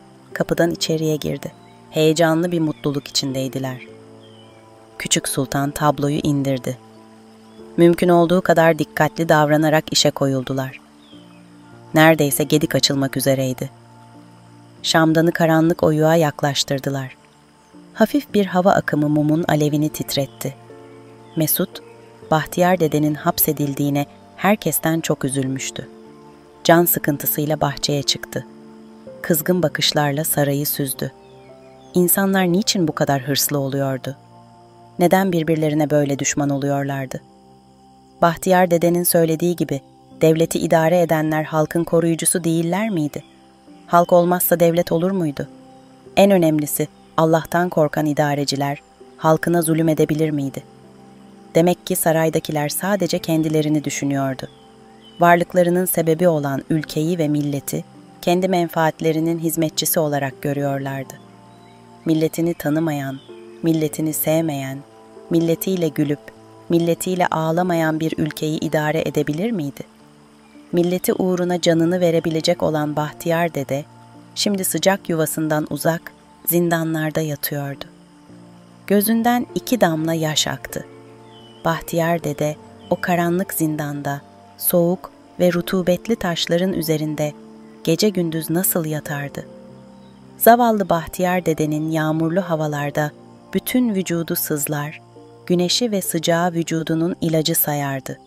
Tekrar başını kaldırdı. Gözlerinde titreyen yaşlarla karanlıklar içinde gömülmüş olan saraya baktı. Birdenbire içi ürperdi. Bir hayal görüyordu. Sarayın duvarında belli belirsiz bir ışık gözüne çarptı. Korktu. Gözlerindeki yaşı sildi. Tekrar baktı. Bu sefer ışığı daha iyi görür gibiydi. Aniden ışık kayboldu. Hayal gördüğüne inanacaktı ama aklı başındaydı. En ufak bir dalgınlık içinde değildi. Yine de kendine güvenemedi. Şimdiye kadar görmediği ışığı bugün neden görmüştü? Acaba düşüncelerinin tesirinde mi kalmıştı? Yarın akşam mutlaka gidip yakından bakmalıydı. Zaten Osman'ın da ayağı iyileşmiş. İlle de yarım kalan işimizi tamamlayalım diye ısrar ediyordu. Yarın ilk işi Osman'ı bulmak olacaktı. Başarısızlıkla sonuçlanan ilk gidişlerinden ne de olsa bir tecrübe edinmişlerdi. Tekrar saraya baktı. Eskisinden farklı bir şey yoktu. Yine karanlıklara gömülmüş, esrarengiz ve zalim. Kalktı. Kapının dibinde duran ibrikten elini yüzünü yıkadı. Ağacın dalına asılı peşkir ile yüzünü sildi. Peşkiri tekrar dala astı ve içeriye girdi. Mesut'un gördüğü ışık, Küçük Sultan'ın odasındaki şamdanın parıldayan ışığıydı. Zeki ile beraber açtıkları oyuktan ta uzaklara kadar yansımıştı. Sonra birdenbire ışığın görülebileceğini düşünmüşler, şamdanı söndürmüşlerdi.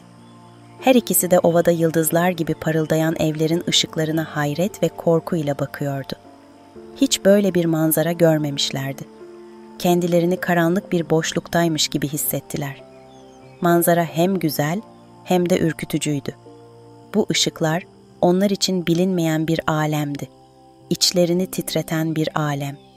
Dost mu, düşman mı olduklarını bilmedikleri bir dünya. Bu ışıklar Zeki'ye daha sıcak geliyordu. Babası, sarayın dışındaki güzel insanları biraz anlatmıştı. Onun tanıdıkları vardı bu ışıkların birkaçında. Küçük sultan, tarif edilemeyen çekingen, ürkek duygular içindeydi. Bu, küçük sarayın hakimi olmaya bile alışamamışken, bu, büyük ülkenin hakimi olmak ona birdenbire ağır gelmişti. Küçücük oyuktan görünen kocaman dünya onu korkutmuştu. Zeki, küçük sultana babasının anlattıklarını anlatmıştı. Ama onun zihninden canavar fikri tamamen silinmemişti. Ülkeye sabahın aydınlığında bir daha bakarsa belki o zaman duyguları biraz daha yumuşar, gönlü biraz daha rahatlar ve tanıyamadığı ülkesine biraz daha ısınırdı. Vakit geç olmuştu. Zeki gitmek zorundaydı. Oyu hafif taşlarla ve bez parçalarıyla dikkatlice kapadılar. Etrafı temizlediler, artan zibilleri eski dolabın arkasına, diğer zibillerin yanına görünmeyecek şekilde sakladılar. Tabloyu güzelce duvara astılar. Zeki geldiği yoldan gizlice geri döndü. Kimseye görünmeden eve girdi ve derin bir nefes aldı.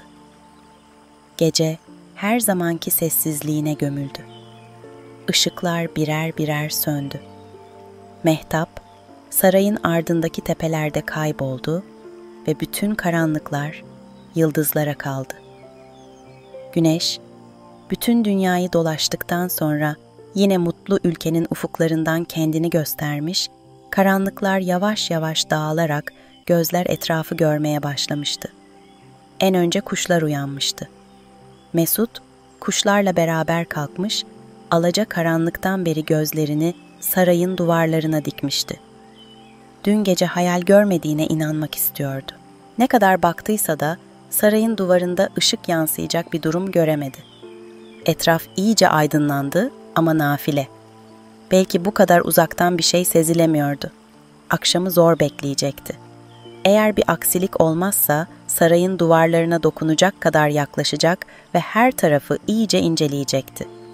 Biraz daha oyalandıktan sonra daha fazla sabredemedi ve hemen Osman'ın evine koştu. Osman da kalkmış, tavuklara yem veriyordu. Mesut, "Merhaba," dedi. "Aa, hoş geldin. Ben de şimdi sana gelecektim." "İyi, bu akşam gidiyoruz." "Yaşa sen. Geçen seferki gibi, aynı yerde." "Tamam, bu sefer dikkatli olurum." "Kimseye söyleme." "Söylemem tabii. Bugün pek beraber görünmeyelim." "Tamam. Zaten benim işim var.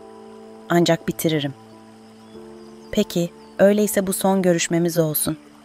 Eğer bir aksilik olur da gelemezsem ben tek başıma giderim, ona göre." "İnşallah önemli bir şey olmaz. Mutlaka gelirim." "İyi, ben gidiyorum. Görüşmek üzere." "Güle güle." Sarayda sabah geç oluyordu. Musa Usta ise erkenden kalkarak sarayın kahvaltısını hazırlamıştı.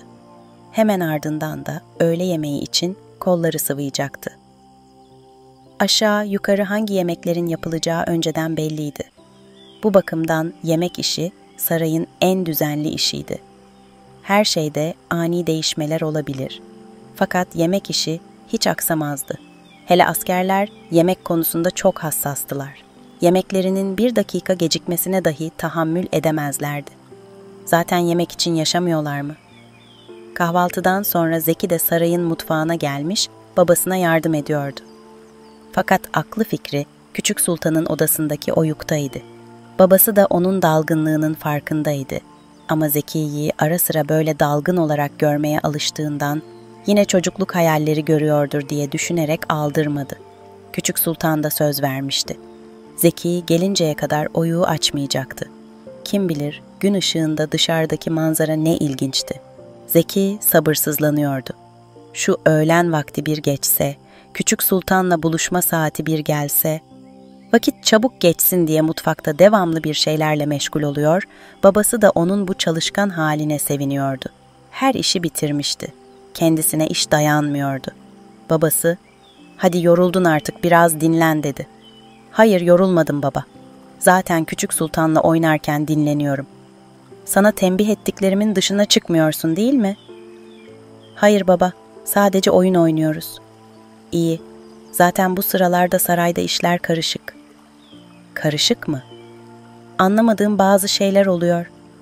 "Aman dikkat et, bu konuştuklarımızı da unut." "Unuttum baba." Zeki bu sözleriyle yalan söylemiş oluyordu. Çok üzülüyordu ama küçük sultanı ele veremezdi ya. Kendisine göre bir haklılık payı çıkardı. Fakat içinde bulunduğu tehlikeyi henüz tam anlamıyor veya anlamak istemiyordu. Çocukluğun verdiği rahatlıkla "bir şey olmaz" diye düşünüyordu. Nihayet vakit gelmişti. Zeki, babasından izin isteyerek mutfaktan çıktı. Geceleyin gizlice geçtiği yollardan elini kolunu sallayarak geçti. Yolda gördüğü büyüklerine gülümsedi. Üzerinden atladığı bahçe duvarının yanından geçti. Mermer merdivenlerden çıktı. Sütunlu avludan yürüdü. Küçük sultanın dairesinin kapısına geldi. Nöbetçiye gülümsedi. Ama nöbetçinin hiç gülmeyen yüzü bugün daha da asıktı. Bir anormallik olduğunu baştan anlamıştı.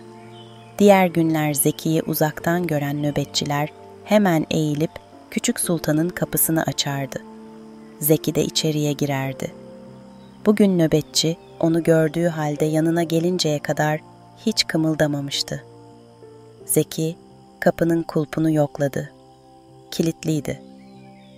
Nöbetçi elinde dik tuttuğu mızrağını hafifçe Zeki'ye doğru eğdi ve kaşlarını çatarak "Bugün oyun yok," dedi. "Ama küçük sultan bekliyor." "Emir böyle. Hadi git." Vezir izin vermişti. "Artık yasak." Vezir öyle dedi. "Bir yanlışlık oldu herhalde." "Yanlışlık yok. Başın derde girmeden git." Zeki bir an düşündü. Acaba oyun farkına mı vardılar? Sonra bunu anlamak istedi. Nöbetçiye sordu. "Oyun oynamamız neden yasaklandı?" "Bilmem." "Peki ne zaman gelebilirim?" "Bilmem." "Ama küçük sultan size kızar." Bu sefer nöbetçi sinirlendi. Elindeki mızrağı Zeki'ye doğru daha fazla eğerek sesini biraz daha çirkinleştirerek bağırdı. "Ben emri vezirle komutandan alırım. Hadi git buradan yoksa karışmam." Zeki bu sefer nöbetçinin sesinden ve çatık kaşlarından korkmuştu. Hele bağırırken ağzını öyle açmıştı ki kaç tane çürük dişi olduğunu saymıştı bile. Önce geri geri çekildi, sonra dönerek uzaklaştı. Tam bu sırada kendisine seslenen küçük sultanın sesini duydu. "Neden gelmiyorsun Zeki?" Zeki döndü baktı. Küçük sultan üzgün bir şekilde balkondan kendisine bakıyordu. Zeki cevap verdi. "Nöbetçi izin vermiyor." "Vezirin emri." Küçük sultan durumu hemen anlamıştı. Demek ki yine vezirin aklına bir şeyler gelmişti. Eliyle pencerenin camını işaret ederek "Yine beklerim. Mutlaka gel," diyordu. Zeki anlamıştı. Önceki gece kilitlemediği pencereyi yine açık bırakacaktı. Fırsatını bulunca "Gizlice buradan gel," demek istiyordu. Anladığını belirtmek maksadıyla başını hafifçe eğerek nöbetçinin de şüphelenmesini önlemek için "Tamam, vezir izin verirse yine gelirim," dedi. Nöbetçinin de gönlü rahatladı. Zeki üzülmüştü ama hiç olmazsa oyuğun farkına varmadıklarını öğrenmişti. Küçük sultana el sallayarak gülümsedi. Sonra aynı yoldan geri döndü. Sarayın mutfağına geldiği zaman babası meraklandı. Zeki olanları anlattı. Hiç önemsemiyormuş gibi babasına yardım etti. Sonra eve gitti. Küçük sultan vezire çok kızmıştı. Bütün hürriyetini elinden aldığını düşünüyordu. Sıkıntıyla salonun bir başından öteki başına dolanıp durdu. Sinirden ne yapacağını bilemiyordu. Yatak odasına geçti. Duvardaki tabloya baktı. Zeki gelseydi beraberce oyuktan ülkeyi seyredeceklerdi. Şimdi dışarıyı görmek için can atıyordu. Ama şu anda bunu yapmak çok tehlikeli olurdu. Zeki'nin kendisiyle oynamasına neden izin verilmediğini merak ediyordu. Bu ne biçim sultanlık, diyordu. Eğer sultan olsaydı her arzusu bir emir olurdu. Babası öyleydi ama babasındaki güç ve bilgi kendisinde yoktu. Bir anda büyümüş olmayı ne kadar çok istiyordu. Kılıcını çeker, vezirin boğazına dayar. Dediklerimi yapmazsan kelleni uçururum derdi. Tekrar salona geçti. Pencereden avluya baktı. Bir ara gözü öteden beri gelen vezire takıldı. Arkasında 2 askerle hızlı hızlı kendi dairesine doğru geliyordu. Birden içi anlayamadığı bir korkuyla doldu. Vezir askerleriyle geldi. Nöbetçi kapının kilidini dışarıdan açtı. Kapıyı 3 kere tıklattı. Küçük sultan bütün cesaretini toplayarak ve sultanlık gururunu takınarak kapının sürgüsünü çekti. Kapı açıldı. Vezir tek başına içeriye girdi. Kapı kapandı. Vezirin yüzünde kötü bir sırıtış vardı. Şimdiye kadar takınmadığı edepsiz bir tavırla elini uzatarak "Küçük Sultan Hazretleri, mührü bana verir misin?" dedi. Küçük Sultan beklemediği bu söz karşısında önce şaşırdı. Sonra kendisini toparlayarak "Mühürlenecek ferman varsa getir mühürleyeyim," dedi. "Artık bundan sonra mühür de bende duracak." "Yo, hayır, mühür sultanda durur. Ama artık sultan değilsin. Ne demek istiyorsun? Ben sultanım. Mührümü de kimseye vermem. O bana babamdan kaldı. Dünya saltanatı gelip geçicidir.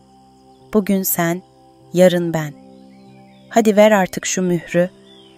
"Hayır, vermem. Zorla almak ayıp olacak." "Hadi ver." "Vermem. Sen sultana karşı geliyorsun. İsyan ediyorsun. Senin baban da sultanlığı zorla eline geçirmişti. Demek ki sultanlık senin hakkın değil. Fakat ben sultan seçildim. Seçildin ama benim sayemde. Artık sultanlığı geri alıyorum. Hadi ver mührü." "Sana inanmıyorum. Diğer insanlarla da konuşmak istiyorum." "Peki, konuş öyleyse." Vezir tekrar sırıttı. Hafifçe arkasına dönerek askerlere seslendi. "Askerler!" Askerler içeriye girdi. Elleri kılıçlarındaydı. Vezir, eliyle küçük sultanı işaret ederek "Söyleyin şu küçük çocuğa bakalım. Bu ülkenin sultanı kim?" Askerler aynen vezir gibi sırıtarak "Sizsiniz efendim," dediler. Küçük sultan rüya görüyor gibiydi. Buna benzer rüyalar çok görmüştü ama bu rüya değildi. "Hayır," diye avazı çıktığı kadar bağırdı. Vezir gayet sakindi. Askerlere emretti. "Alın şundan mührü." Küçük sultan direnmek istedi ama iri yarı askerlere gücü yetmedi. Birisi kollarını tuttu, diğeri kuşağından mühür kesesini aldı, vezire uzattı. Vezir mühür kesesini küçük sultana doğru tutarak "Eğer sultanlık mühürdeyse işte o da bende," dedi. Sonra sert ve çirkin bir sesle askerlere emir verdi. "Atın bunu hücreye." Küçük sultanın hücreye atıldığı, vezirin sultanlığı ele geçirdiği haberi sarayda hemen yayıldı. Akşama doğru davulcu da davulunu çalarak vezirin sultan olduğunu ilan etti. Sarayda hemen herkes telaşlanmıştı. Mutfakta akşam yemeğini hazırlamakta olan Musa Usta da tehlikenin farkındaydı. Vezirin bu hareketi bu kadarla da kalmayacak. Belki birçok kişinin de kellesi gidecekti. Kendi canı da tehlikedeydi. Babasıyla mutfakta çalışmakta olan Zeki de ne diyeceğini, ne yapacağını şaşırmış, zihninde düşünceler dolaşıp duruyordu. Mutlaka bir şeyler yapmalıydı. Aklına bazı şeyler geliyor, kimisini imkansız, kimisini de tehlikeli buluyordu. Dalgın dalgın yemek kazanını karıştırmakta olan babasına sordu. "Baba, Ülkedeki diğer insanlar vezirin sultanlığına razı gelirler mi? Ellerinden bir şey gelmez ki. Eğer gelseydi. Millet saraydan bıkmış. Ellerinden gelse sarayı dümdüz ederler. Senin dışarıda bir tanıdığın vardı değil mi baba? Evet, ama ne faydası var? Adı neydi? Salih. Nalbantlık yapardı. Nalbant Salih derdik. Peki ama bunları neden soruyorsun? Hiç. Belki haber göndersek saraya gelirler. Hem küçük sultanı hem de Bahtiyar dedeyi kurtarırlar. Ayrıca birçok zavallı mahkum var. Musa Usta, oğlunun bu fikirlerini tehlikeli buldu. Biraz da azarlar gibi onu susturmak istedi. Böyle şeyleri aklına getirme. Hem tehlikeli hem de anlamsız. Bütün ülke hücuma geçse bu saraya karşı bir şey yapamazlar. Belki yaparlar baba. Yeter artık. Sanki bilmiyormuş gibi konuşuyorsun. Bu saraya ne kimse girebilir, ne kimse çıkabilir. Hele bundan sonra kapıdaki nöbetçileri 2 katına çıkarırlar. Hadi şimdi işinin başına git. Bir daha bunları konuşmayalım. Babasının kızdığını gören Zeki, daha fazla bir şey söylemeden işinin başına döndü. Babasının kendisine bu kadar kızdığını ilk defa görüyordu. Kızmakta da haklıydı. Oğlunun bu çocukça düşünceleri sebebiyle hepsinin başı derde girebilirdi. Ama Zeki tehlikeli bir planı kafasına koymuştu. Mutlaka ülkedeki insanlara saraydaki bu durumu anlatacaktı. Evet, anlatacaktı ama onların nasıl bir tavır takınacaklarını merak ediyordu. Ya vurdum duymaz davranırlarsa veya Zeki'ye inanmazlarsa? İşte o zaman her şey biterdi. Bütün umutları tükenir, hayat anlamsız bir hale gelirdi. Zeki, mutfaktaki işlerini bitirdi. Artık aklındaki planı uygulayacaktı. Babasına hüzünle baktı, gönlü burkuldu, gözleri doldu. Belki onu bir daha göremeyebilirdi. Eve gitmek için izin isteyecekti. Allah'a ısmarladık baba, diyecekti. Ama boğazı düğümlendi. Yutkundu. Kendisinde bir şey diyecek gücü bulamadı. Gözleri buğulandı. Önünü zor görerek mutfağın kapısından kaçar gibi çıktı gitti. Dışarıda hava kararmıştı. Eve geldi. Annesine zor selam verdi. Yüzünü saklamaya çalışıyor, göz göze gelmemeye dikkat ediyordu. Biraz oyalandı. Kilere giderek uzun ipi aldı. Mumun ışığında inceledi. Sapasağlamdı. Kapının arkasına sakladı. Mumu söndürdü. Babasına baktığı hüzünle annesine de baktı. Gözünün yaşını sildi. Odaya girdi. Beşiğinde uyumakta olan kardeşine baktı. Ne kadar da tatlı uyuyordu. Güzel bir rüya görüyormuş gibi yüzü güleçti. Eğildi. Gül yanaklarından öptü. Yanakları daha da gülümsedi. Geri geri çekildi. Hıçkıra hıçkıra ağlamamak için kendisini tuttu. Odadan çıktı. Görünmeden kapının arasındaki ipi aldı. Gizlice kapıyı açtı. Dışarı çıktı ve kapıyı yavaşça kapadı. Dışarıda hava iyice kararmıştı. Yine koyu gölgelerden sine sine küçük sultanın dairesine doğru yürüdü. Çok dikkatliydi. Eğer elindeki iple yakalanırsa hiçbir mazereti yoktu. Bahçe duvarına geldi. Bundan sonrası kolaydı. Artık kapıda nöbetçi yoktu. Hemen bahçe duvarından atladı. Çiçeklerin arasında gizlendi. Balkonun camının kilitli olmadığını ümit ediyordu. Küçük sultan gündüzün kilitsiz olduğunu işaret etmişti. Eğer kilitliyse camı kırmak zorunda kalacaktı. Bu da tehlikeliydi. Çiçeklerin arasından balkonun altına geldi. İpi halka gibi boynuna astı. Parmaklıklardan tırmanarak balkona çıktı. Birden irkildi. Balkonun kapısı aralıktı. Acaba içeride birisi mi var diye tereddüt etti. Sonra küçük sultanın apar topar hücreye atılması sebebiyle kapatmaya fırsat bulamadığına karar verdi. Yine de dikkat ederek sessizce içeriye girdi. Kapıyı yavaşça kapadı. Salondan yatak odasına geçti. Tablo duvarda asılı duruyordu. Derin bir nefes aldı. Acele etmeliydi. Şehre inip durumu anlattıktan sonra hava aydınlanmadan geriye dönmeliydi. Nasıl gideceğini, nereye gideceğini bilmiyordu. Gidebileceği bir yolun var olup olmadığından da haberi yoktu. Sarayın yoluna inerse görünme tehlikesi de vardı. Her ihtimale karşı kapının sürgüsünü sürgüledi. İpin ucunu duvardaki bir halkaya sıkıca bağladı. Tabloyu indirdi. Oyuktan karanlığa doğru baktı.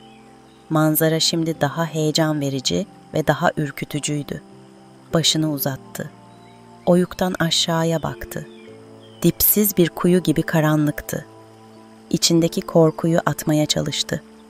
Başka çaresi yoktu. İpin ucunu aşağıya doğru sarkıttı. Ay ışığının aydınlattığı duvarda ip bir yılan gibi aşağıya doğru aktı. Zeki oyuktan geri geri girerek ipe tutundu. Bacaklarını boşluğa saldı. Ürktü. Mesut'la Osman, birinci seferdeki gibi bir talihsizliğe uğramadan sarayın yakınına kadar gelmişlerdi. Duvarlar uzaktan görüldüğünden çok daha heybetliydi. Göz gezdirdiler. Bu duvarların herhangi bir yerinden tırmanmak imkansızdı. Duvarın üstünde nöbetçi görünmüyordu. Biraz daha yaklaştılar. Duvarlar iyice devleşti. Etrafında sessizce yürümeye başladılar. Konuşmamaya dikkat ediyorlardı. Mesut bir an ürpermeyle durdu. Vücudundaki bütün tüyler diken diken oldu. Böceklerin cızıltıları arasında hışırtıya benzeyen bir ses duymuştu. Osman fısıltı halinde sordu. "Neden durdun?" Mesut aynı fısıltılı şekilde cevap verdi. "Şişt, bir hışırtı duydum. Kertenkeledir." "Hayır, başka bir şey. Vahşi bir hayvan olmasın." "Dur, dinle." Bu sefer Osman da duydu. Ses biraz ileriden geliyordu. Çalıların ardına gizlene gizlene ilerlediler. Aynı sesi duyunca ikisi de duvara doğru baktı. Donup kaldılar. Gölge halinde duvardan inen Zeki'yi gördüler. Mesut elindeki değneği biraz daha sıkı tuttu. Yukarıya doğru baktı. İpten başka inen kimse yoktu. İyice çalıların arasına sindiler. Zeki ürkek adımlarla yere bastı. Kolları yorulmuş, korku ve heyecandan ayakları titriyordu. Hemen ağaçların ve kayalıkların arasına daldı. Ovada göz kırpan ışıklara baktı. Onları hedef alarak ay ışığının da yardımıyla ovaya doğru yürüdü. Mesut'la Osman buna bir anlam verememişti. Bu gölgeyi daha yakından görmeleri lazımdı. Hemen takip ettiler. Kestirmeden yan tarafına geçtiler. Mesut, Zeki'yi iyice fark etmişti. Hayretle fısıldadı. "Bu bir çocuk." "Çocuk mu? Saraydan kaçar gibi bir hali var. Durduralım mı?" "Bilmem. Doğru olur mu? Kim olduğunu bilmiyoruz." "Öğreniriz. Ya bizi ele verirse?" "Kendimizi göstermeyiz. Karanlıkta dururuz. Nasılsa tek başına bize bir şey yapamaz." "Öyleyse saraydan biraz daha uzaklaşmasını bekleyelim." Zeki oldukça hızlı gidiyordu. Mesut yeteri kadar uzaklaştıklarını düşünerek yumuşak bir sesle bağırdı. "Hey çocuk, biraz durur musun?" Hiç beklemediği bu ses karşısında Zeki'nin kalbi şiddetle çarpmaya başladı. Hemen yere kapandı. Mesut daha yumuşak bir sesle, "Biz kötü kişiler değiliz. Sen kimsin?" Zeki biraz rahatlamıştı ama kalp çarpıntısı durmadı. Dost bir sesle sordu. "Siz şehirden misiniz?" "Evet." "Nalbant Salih diye birini tanıyor musunuz?" Mesut'la Osman bu soru karşısında şaşırıp kaldılar. Çünkü Nalbant Salih Mesut'un babasıydı. Kısa bir müddet cevap veremediler. Zeki tekrar etti. "Tanıyor musunuz?" Bu sefer Mesut kendini toparladı. Cevap verdi. "Evet, babamdır." O zaman Zeki sevindi. Ayağa kalktı. "Benim adım Zeki," dedi. Yürüdüler, orta yerde buluştular. Ay ışığında birbirlerinin yüzünü görmeye çalıştılar. Zeki kendisinin kim olduğunu ve kısaca sarayda olup biteni anlattıktan sonra planını söyledi. Eğer kabul ederlerse benim indiğim oyuktan yeteri kadar adam içeriye girer, bir kısmı askerlere baskın yaparak, bir kısmı da nöbetçileri etkisiz hale getirerek sarayın kapısını açar ve dışarıdakiler de içeriye girer. Fena fikir değil. Ama fazla vaktimiz yok. Bu iş yarın gece bitmeli. Evet, anlıyorum. Peki oyuk nereye açılıyor? Merak etmeyin, küçük sultanın odası. Emniyetlidir. İyi, biz hemen şehre dönelim. Sen de saraya git. Yarın gece zannedersem her şey hazır olur. Sen yukarı çıkınca ipi içeriye çek. Eğer yarın gece ipi görürsek, her şeyin yolunda olduğunu anlarız ve bizimkiler ipten yukarıya tırmanırlar. Anlaştık. İyi ki size rastladım. Yoksa ne yapacağımı bilmiyordum. Belki sabaha kadar da geri dönemezdim. Her şey berbat olurdu. Birbirlerine sarıldılar, vedalaştılar. Zeki bir çırpıda sarayın duvarına ulaştı. İpi yakaladı. Kollarıyla kendini yukarı çekti. İpi ayaklarıyla sıkıştıra sıkıştıra kuş gibi oyuğa tırmandı. İçeriye girdi. İpi dolayarak dolaplardan birine sakladı. Tabloyu yerine astı. Eve vardığı zaman yüzünde bir mutluluk vardı. Annesi ve babası merak etmişti. Demek şehre kadar gitmek zorunda kalsaydı, meraktan öleceklerdi. Fazla bir şey söylemedi. Biraz dolaştım, dedi. Zeki'nin yüzündeki mutluluğu gördüklerinden başka da bir şey sormadılar. Mesut babasına her şeyi anlattı. Sonra babasının söylemesiyle birkaç evi dolaştılar ve haber verdiler. Şehrin sözü dinlenir 10 kişisi Mesutların evinde toplandı. Kimsenin söyleyecek fazla sözü yoktu. Çünkü başka yol yoktu. Yaşlılardan biri konuştu. Zeki denen o çocuğa güveniyorsak mesele yok. Nalbant Salih cevap verdi. Babası benim arkadaşımdı. Aradan çok yıl geçti ama iyi birisiydi. Zaten anlattıklarınız insanda bir şüphe uyandırmıyor. Başka birisi konuştu. Hemen bu işte görev alacakları tespit edelim. Evet, ama gizli tutalım. Yerin kulağı var. Silah olabilecek her şeyi alalım. Oyuktan 20 kişi girsin. Çevik olan delikanlıların adını yazalım. Dışarısı için kaç kişi toplayalım? Sayının fazla olması faydalı olmaz. Adamlar az olsun ama kuvvetli olsun. Çok kişi olursa kalabalığı fark edebilirler. 100 kişi yeter. Evet, yeter. İsimler birer birer yazıldı. Sabahleyin erkenden hepsine haber verildi. Camide toplanıldı. Herkese ne yapacağı anlatıldı. Bütün bunlar mümkün olduğu kadar gizli yapıldı. Hava karardıktan sonra nasıl ve nerede toplanılacağı duyuruldu. Gruplar kuruldu. Her grubun başına bir komutan getirildi. Sarayda o gün ikindiye kadar her şey alışıldığı gibiydi. Sarayın mutfağında akşamın hazırlıkları yapılıyordu. Mutfağın kapısı birdenbire açıldı.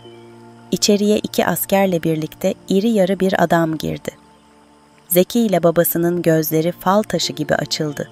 Ağızları açık kaldı. Bu iri yarı adamı ilk defa görüyorlardı. Askerlerden biri adamı işaret ederek, "Bu adam cellattır," dedi.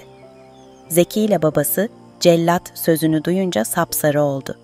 Zeki her şeyin ortaya çıktığını zannetti, babası da kendisi için geldiğini düşündü. Bir saniye içinde zihinlerinde binlerce sahne canlandı. Asker devam etti. "Uzak yoldan geldi. Önce karnını doyurun, sonra işine baksın." Zeki ile babası biraz rahatlamıştı. Artık cellat gözlerine o kadar korkunç görünmedi. Yüzlerine renk geldi. Musa Usta cellada yer göstererek "Otur," dedi. İri gövdesiyle oturduğu yeri çatırdattı. Zeki'de bu sefer başka bir korku başladı. Olacakları aklına bile getirmek istemiyordu. İşler yolunda giderse bu gece bütün korkuları sona erecekti. Musa Usta celladın önüne ekmeği koyarken "Yemek ısınıyor," dedi. "Çabuk ol, hava kararmadan işimi bitirmeliyim." Zeki az daha küçük dilini yutacaktı. Demek sabahı beklemeyecekti. Bu imkansızdı. Bir an kendini çaresiz gibi hissetti ama bir çare olmalıydı. Babasına işaret etti. Arka tarafa geçtiler. Zeki heyecandan konuşamıyordu. Babası bir şey anlayamadı. Sakin olmasını söyledi. Zeki kalbini bastırarak dilinin döndüğü kadar bu geceki planı anlattı. Şaşırmak sırası Musa Usta'daydı. Ama çabuk toparladı. Demek ki celladın işini sabaha kadar geciktirmek lazımdı. Yemeği bolca koydu, celladın önüne getirdi. Yemek çok ısınmıştı. Bir kaşık aldı. "Çok ısıtmışsın," dedi. "Yavaş yavaş ye, nasılsa acelen yoktur." "Benim yok ama komutan acele ediyor." "Komutan mı?" Musa Usta başka bir şey diyemedi. Celladın da elinden bir şey gelmezdi. Zeki acıklı bir sesle sordu. "İdamlar sabaha karşı olmaz mı?" "Evet, ama komutan bugün olsun," dedi. "Yarına bıraktıramaz mısın?" "Zaten ben de öyle dedim ama kumandan ısrar etti." "Bir yolu yok mu?" "Sizi de anlamıyorum. Ucunda ölüm olduktan sonra ha akşam ha sabah. Ne önemi var yani?" Musa Usta'nın aklına söyleyecek başka şey gelmedi. Tam boynunu bükmüşken zihninde bir fikir parıldadı. "Benim için önemi var," dedi. "Neymiş o?" "Bir arkadaşla iddiaya girdik." "Ben, Küçük Sultan, sabahleyin idam edilir," dedim. Arkadaşım, "Akşamleyin işi biter," dedi. "Olsun. Bu iddianın bir anlamı yok ki. Ha, sen kazanmışsın ha arkadaşın." "Öyle ama 10 altın." "10 altın mı?" "Evet, kazanan 10 altın alacak." "Sen de iddiaya girmeseydin." "Eğer ben kazansaydım 5 altınını sana verirdim." "5 altın mı? Bana mı?" "Evet." Ama komutanı razı edemem ki." Ne yapalım? Ben 10 altın kaybettim. Sen de 5 altın."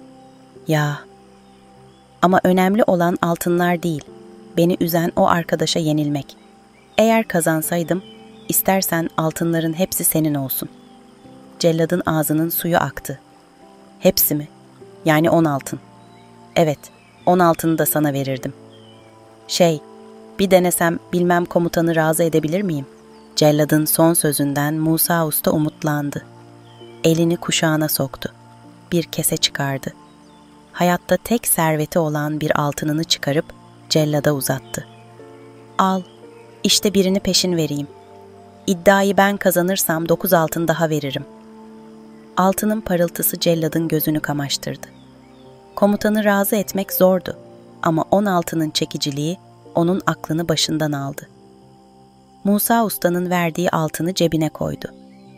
Diğer 9 altının hayaliyle yemeğini bitirmeden kalktı. "Deneyeceğim," diyerek kapıdan çıktı gitti. Komutan inatçı biriydi. Dediğinden asla dönmezdi. Kısa zamanda cellat onun bu huyunu anlamıştı. Ama 10 altını bu kadar kendine yakın görmüşken onları elde edememeyi hayatının sonu olarak düşünüyordu. Şehirde son hazırlıklar da tamamlanmıştı. Hareket gece yarısına doğruydu. Herkes şehirden birer birer çıkacak, kararlaştırılan yerde toplanılacaktı. Saraya girecek olan 20 gence Mesut'la Osman yol gösterecekti. Sarayın kapısından girecek olan gençler de bir başka yerde toplanacaktı. Herkes silah olabilecek ne varsa hazırlamıştı.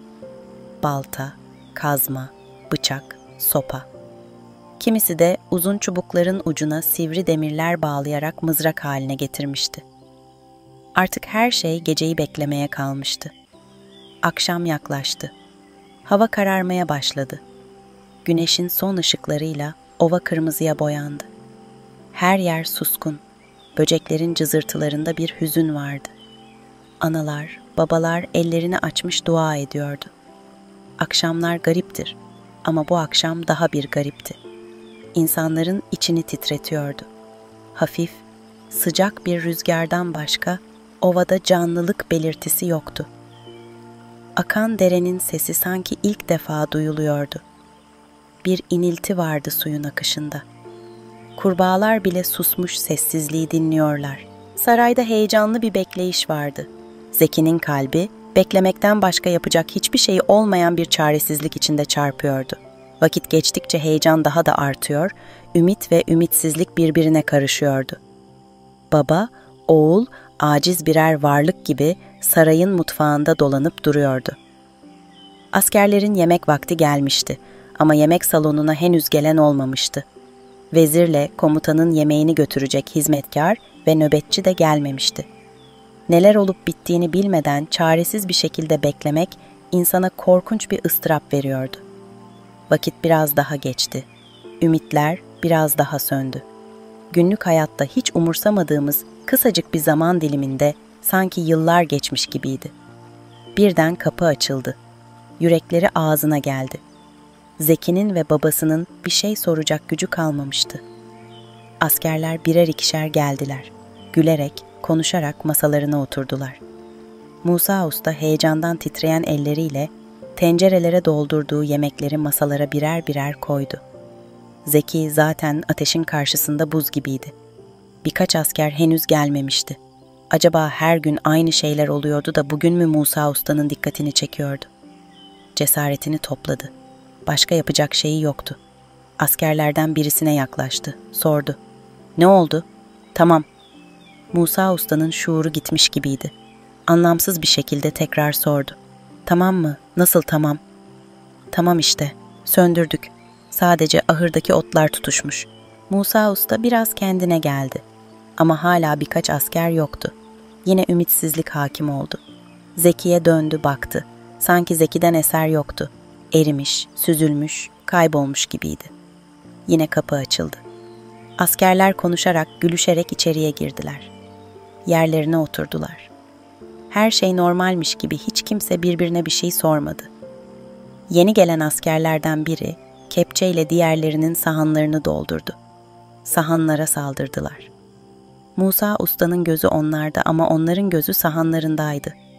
Tıka basa yiyorlardı. Bir ara son gelen askerlerden birisi ekmek dolu ağzıyla konuşmaya çalışarak Musa Usta'ya seslendi. "Hey, Musa Usta, revire yemek götür. Bir kişilik." Musa Usta şaşırdı. Sesi donuk çıktı. "Revire mi?" "Evet, revire." O aptal cellat merdivenlerden yuvarlandı. Koluyla bacağını sakatladı. İş yarına kaldı. Sanki bir ışık, bir sıcaklık, bir canlılık mutfağı kaplamıştı. Ama sadece Musa Usta'yla Zeki bunun farkındaydı. İkisi de dirildi. Dakikalardır ocağın karşısında buzdan bir heykel gibi duran Zeki canlandı. Hareket etti, gözleri açıldı, gülümsedi. Musa Usta askere yaklaştı. "Yani idamlar yarın sabaha mı kaldı?" dedi. "Evet, celladın kolunu kaldıracak hali yok. Kırılmadıysa bile kötü sakatlandı. Ayağı da fena. O kadar ağır vücudu revire zor taşıdık." "Demek durumu ağır." "Öyle görünüyor. Ama sabaha kadar iyileşmezse komutan onun kellesini uçuracak. Çok kızdı." "İyileşebilecek mi?"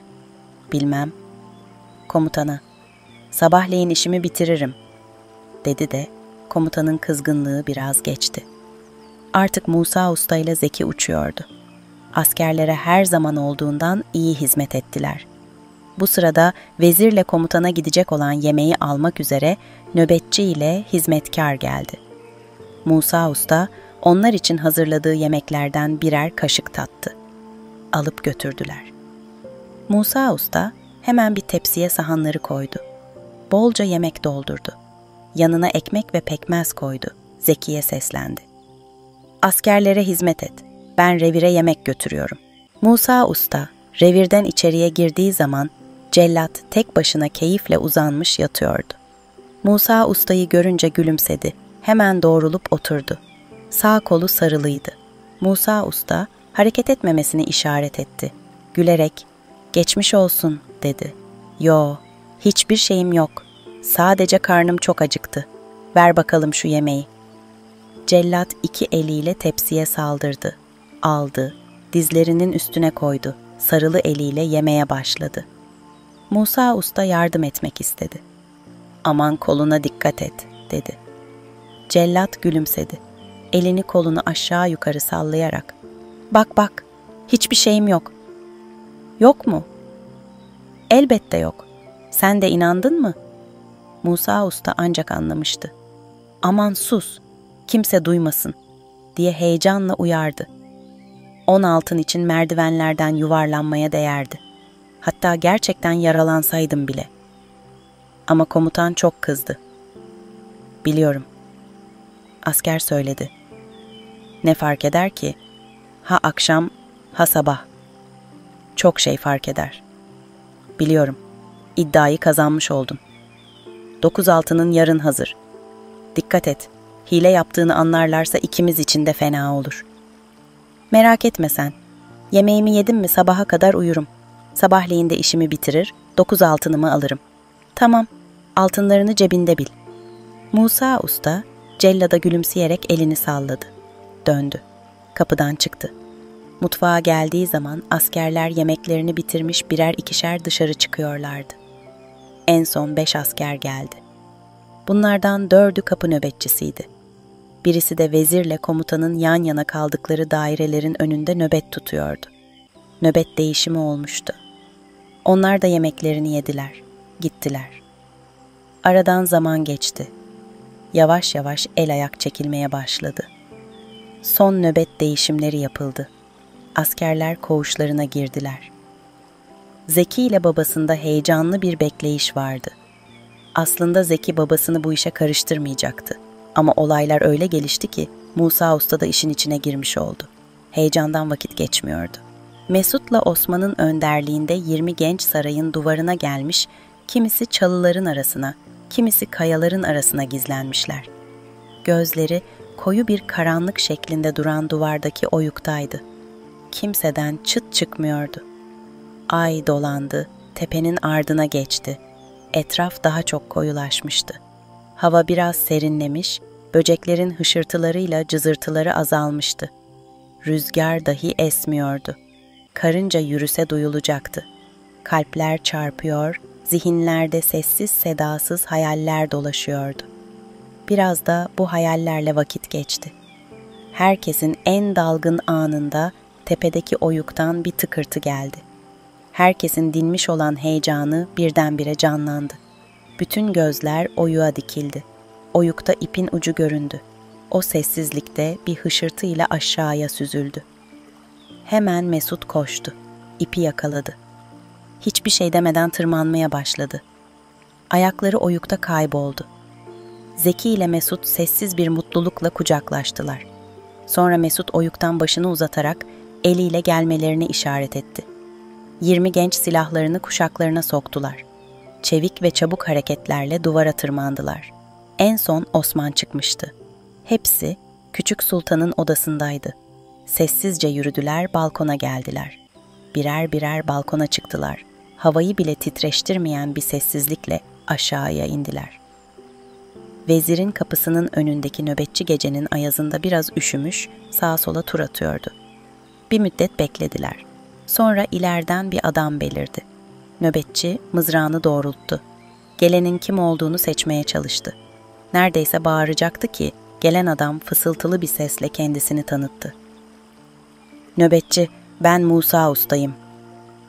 Nöbetçi Musa Usta'yı sesinden tanımıştı.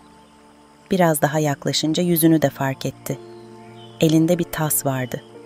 Nöbetçi sert bir şekilde sordu. "Burada ne işin var? O elindeki ne?" "Süt." "Süt mü? Bu saatte süt ne olacak? Hadi evine git." Vezir Hazretleri süt istemişti. Sabaha karşı midesi rahatsızlanıyormuş da. "Midesi mi?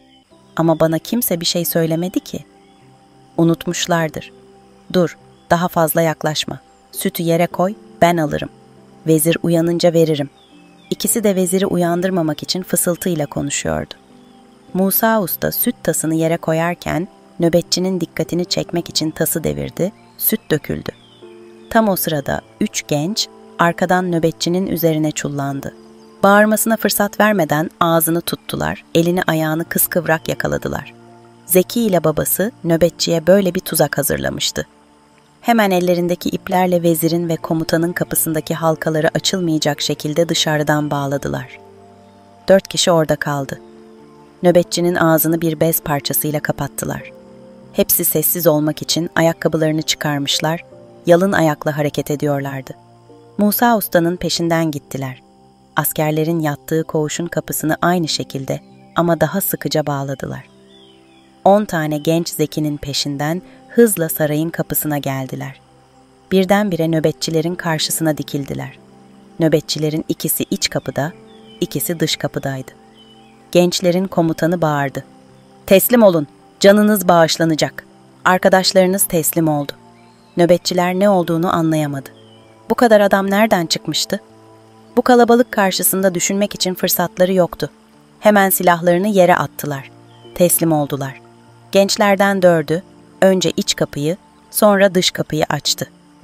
Nöbetçilerin şaşkın bakışları altında 100'e yakın acayip silahlı insan içeriye girdi. Gardiyanları etkisiz hale getirmek zor olmadı. Önce Küçük Sultan hücresinden çıkartıldı. Sonra Bahtiyar Dede ile birlikte zindandaki zavallılar kurtarıldı. Askerlerse koğuşlarında horul horul uyuyordu. Kapıda esir alınan askerlerin kıyafetlerini giyen 4 genç, koğuştan içeriye girerek uyuyan askerlerin silahlarını topladı.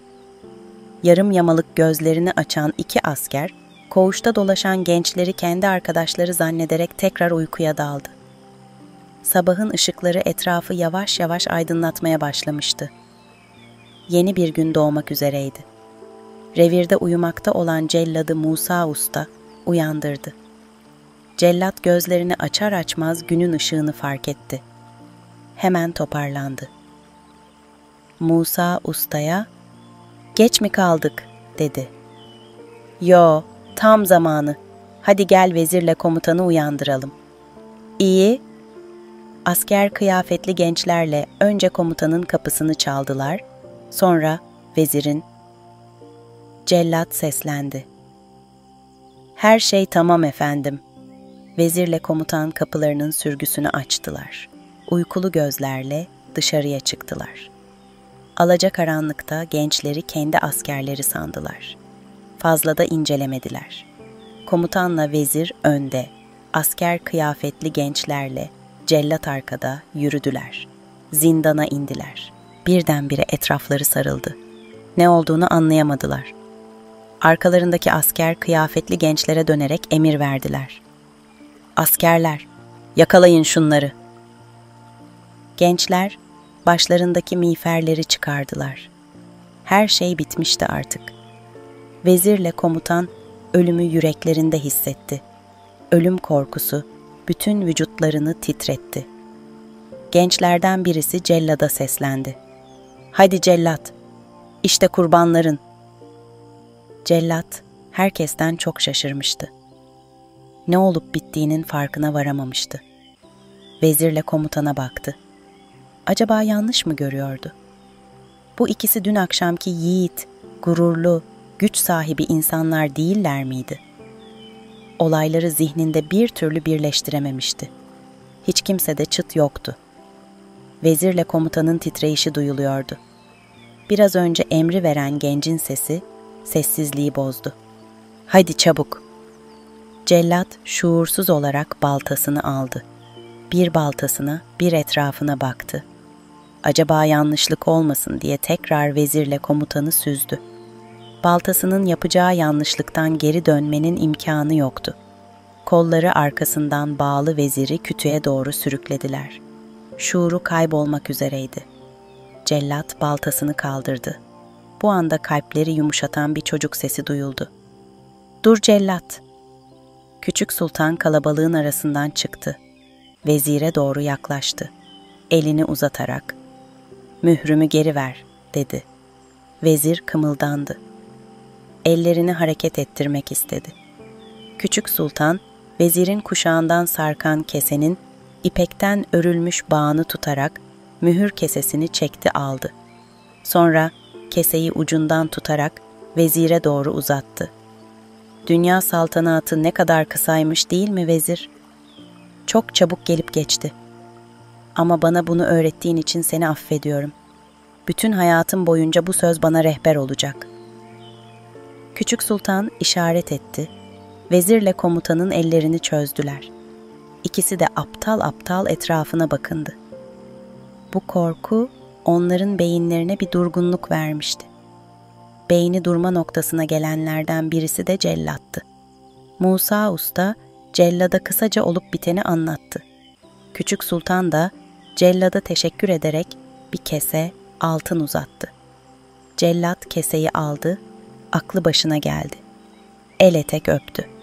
Elindeki baltaya baktı. Yere fırlattı. Çıktı gitti. Vezirle komutanın üzerindeki süslü elbiseler çıkarıldı.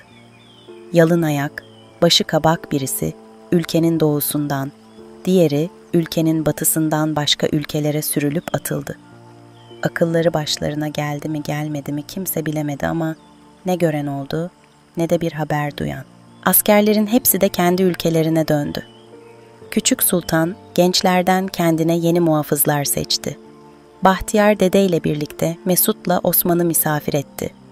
Zeki ile babası misafirlerine güzel yemekler ikram etti. Saraydaki herkes yeni ve mutlu bir hayata başladı. Şimdi sıra Küçük Sultan'ın en çok merak ettiği konuya gelmişti.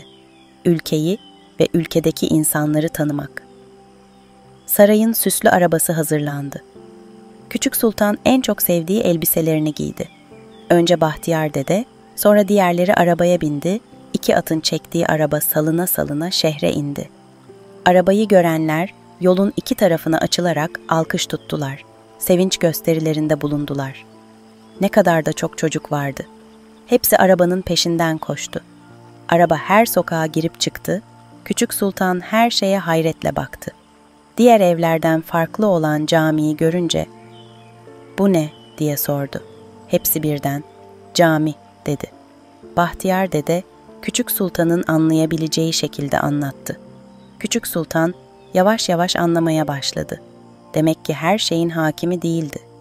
Demek ki kendisini de yaratan bir sultanların sultanı vardı. Bunu öğrenince mutlu oldu. Diğer insanlarla eşit olmak onun gönlüne huzur verdi. Artık çocuklar gibi hür olmak için hiçbir engel kalmamıştı. Bahtiyar Dede'ye rica etti, onu başvezir seçti. Bahtiyar Dede de akıllı ve tecrübeli kişileri çeşitli görevlere getirdi. Artık her şey yerli yerine oturmaya başlamıştı. Daha önce kapatılan, sarayın ülkeye bakan pencereleri birer birer açıldı. Duvarlar artık daha sevimli görünmeye başladı. Sarayla ülke arasında hiçbir şey gizli kalmadı. Bir gün Küçük Sultan Başvezir Bahtiyar Dede'yi huzuruna çağırdı. Avucunda tuttuğu sultanlık mührünü ona uzattı. "Bundan sonra ülkenin sultanı sensin. Ben çocukluğumu yaşamak istiyorum," diyerek mührü ona verdi. Şimdi sıra yaşayamadığı yılları yaşamaya gelmişti. Zeki'ye haber verdi. "Hadi, şehre iniyoruz," dedi. Zeki çok sevindi. Küçük Sultan telaş içinde elbise dolabını karıştırmaya başladı. "Of," dedi. "Uygun bir elbisem yok ki." Zeki şaşırmıştı. Dolap elbise doluydu. Küçük Sultan Zeki'ye döndü. "Evet ama bunlar sizinki gibi değil ki. Baksana, hepsi süslü püslü." Zeki anlamıştı. Gülümsedi. "Bekle getireyim," dedi. Hemen koşarak kendi elbiselerinden birini getirdi. Bir çifte ayakkabı. Küçük Sultan sevindi. Arabacı arabayı hazırlamıştı. Çocuklar koşarak arabanın yanından geçti. Arabacı arkalarından seslendi. Çocuklar aldırmadı. Hoplaya zıplaya sarayın kapısından çıktılar. Şehre inen toprak yolda gözden kayboldular.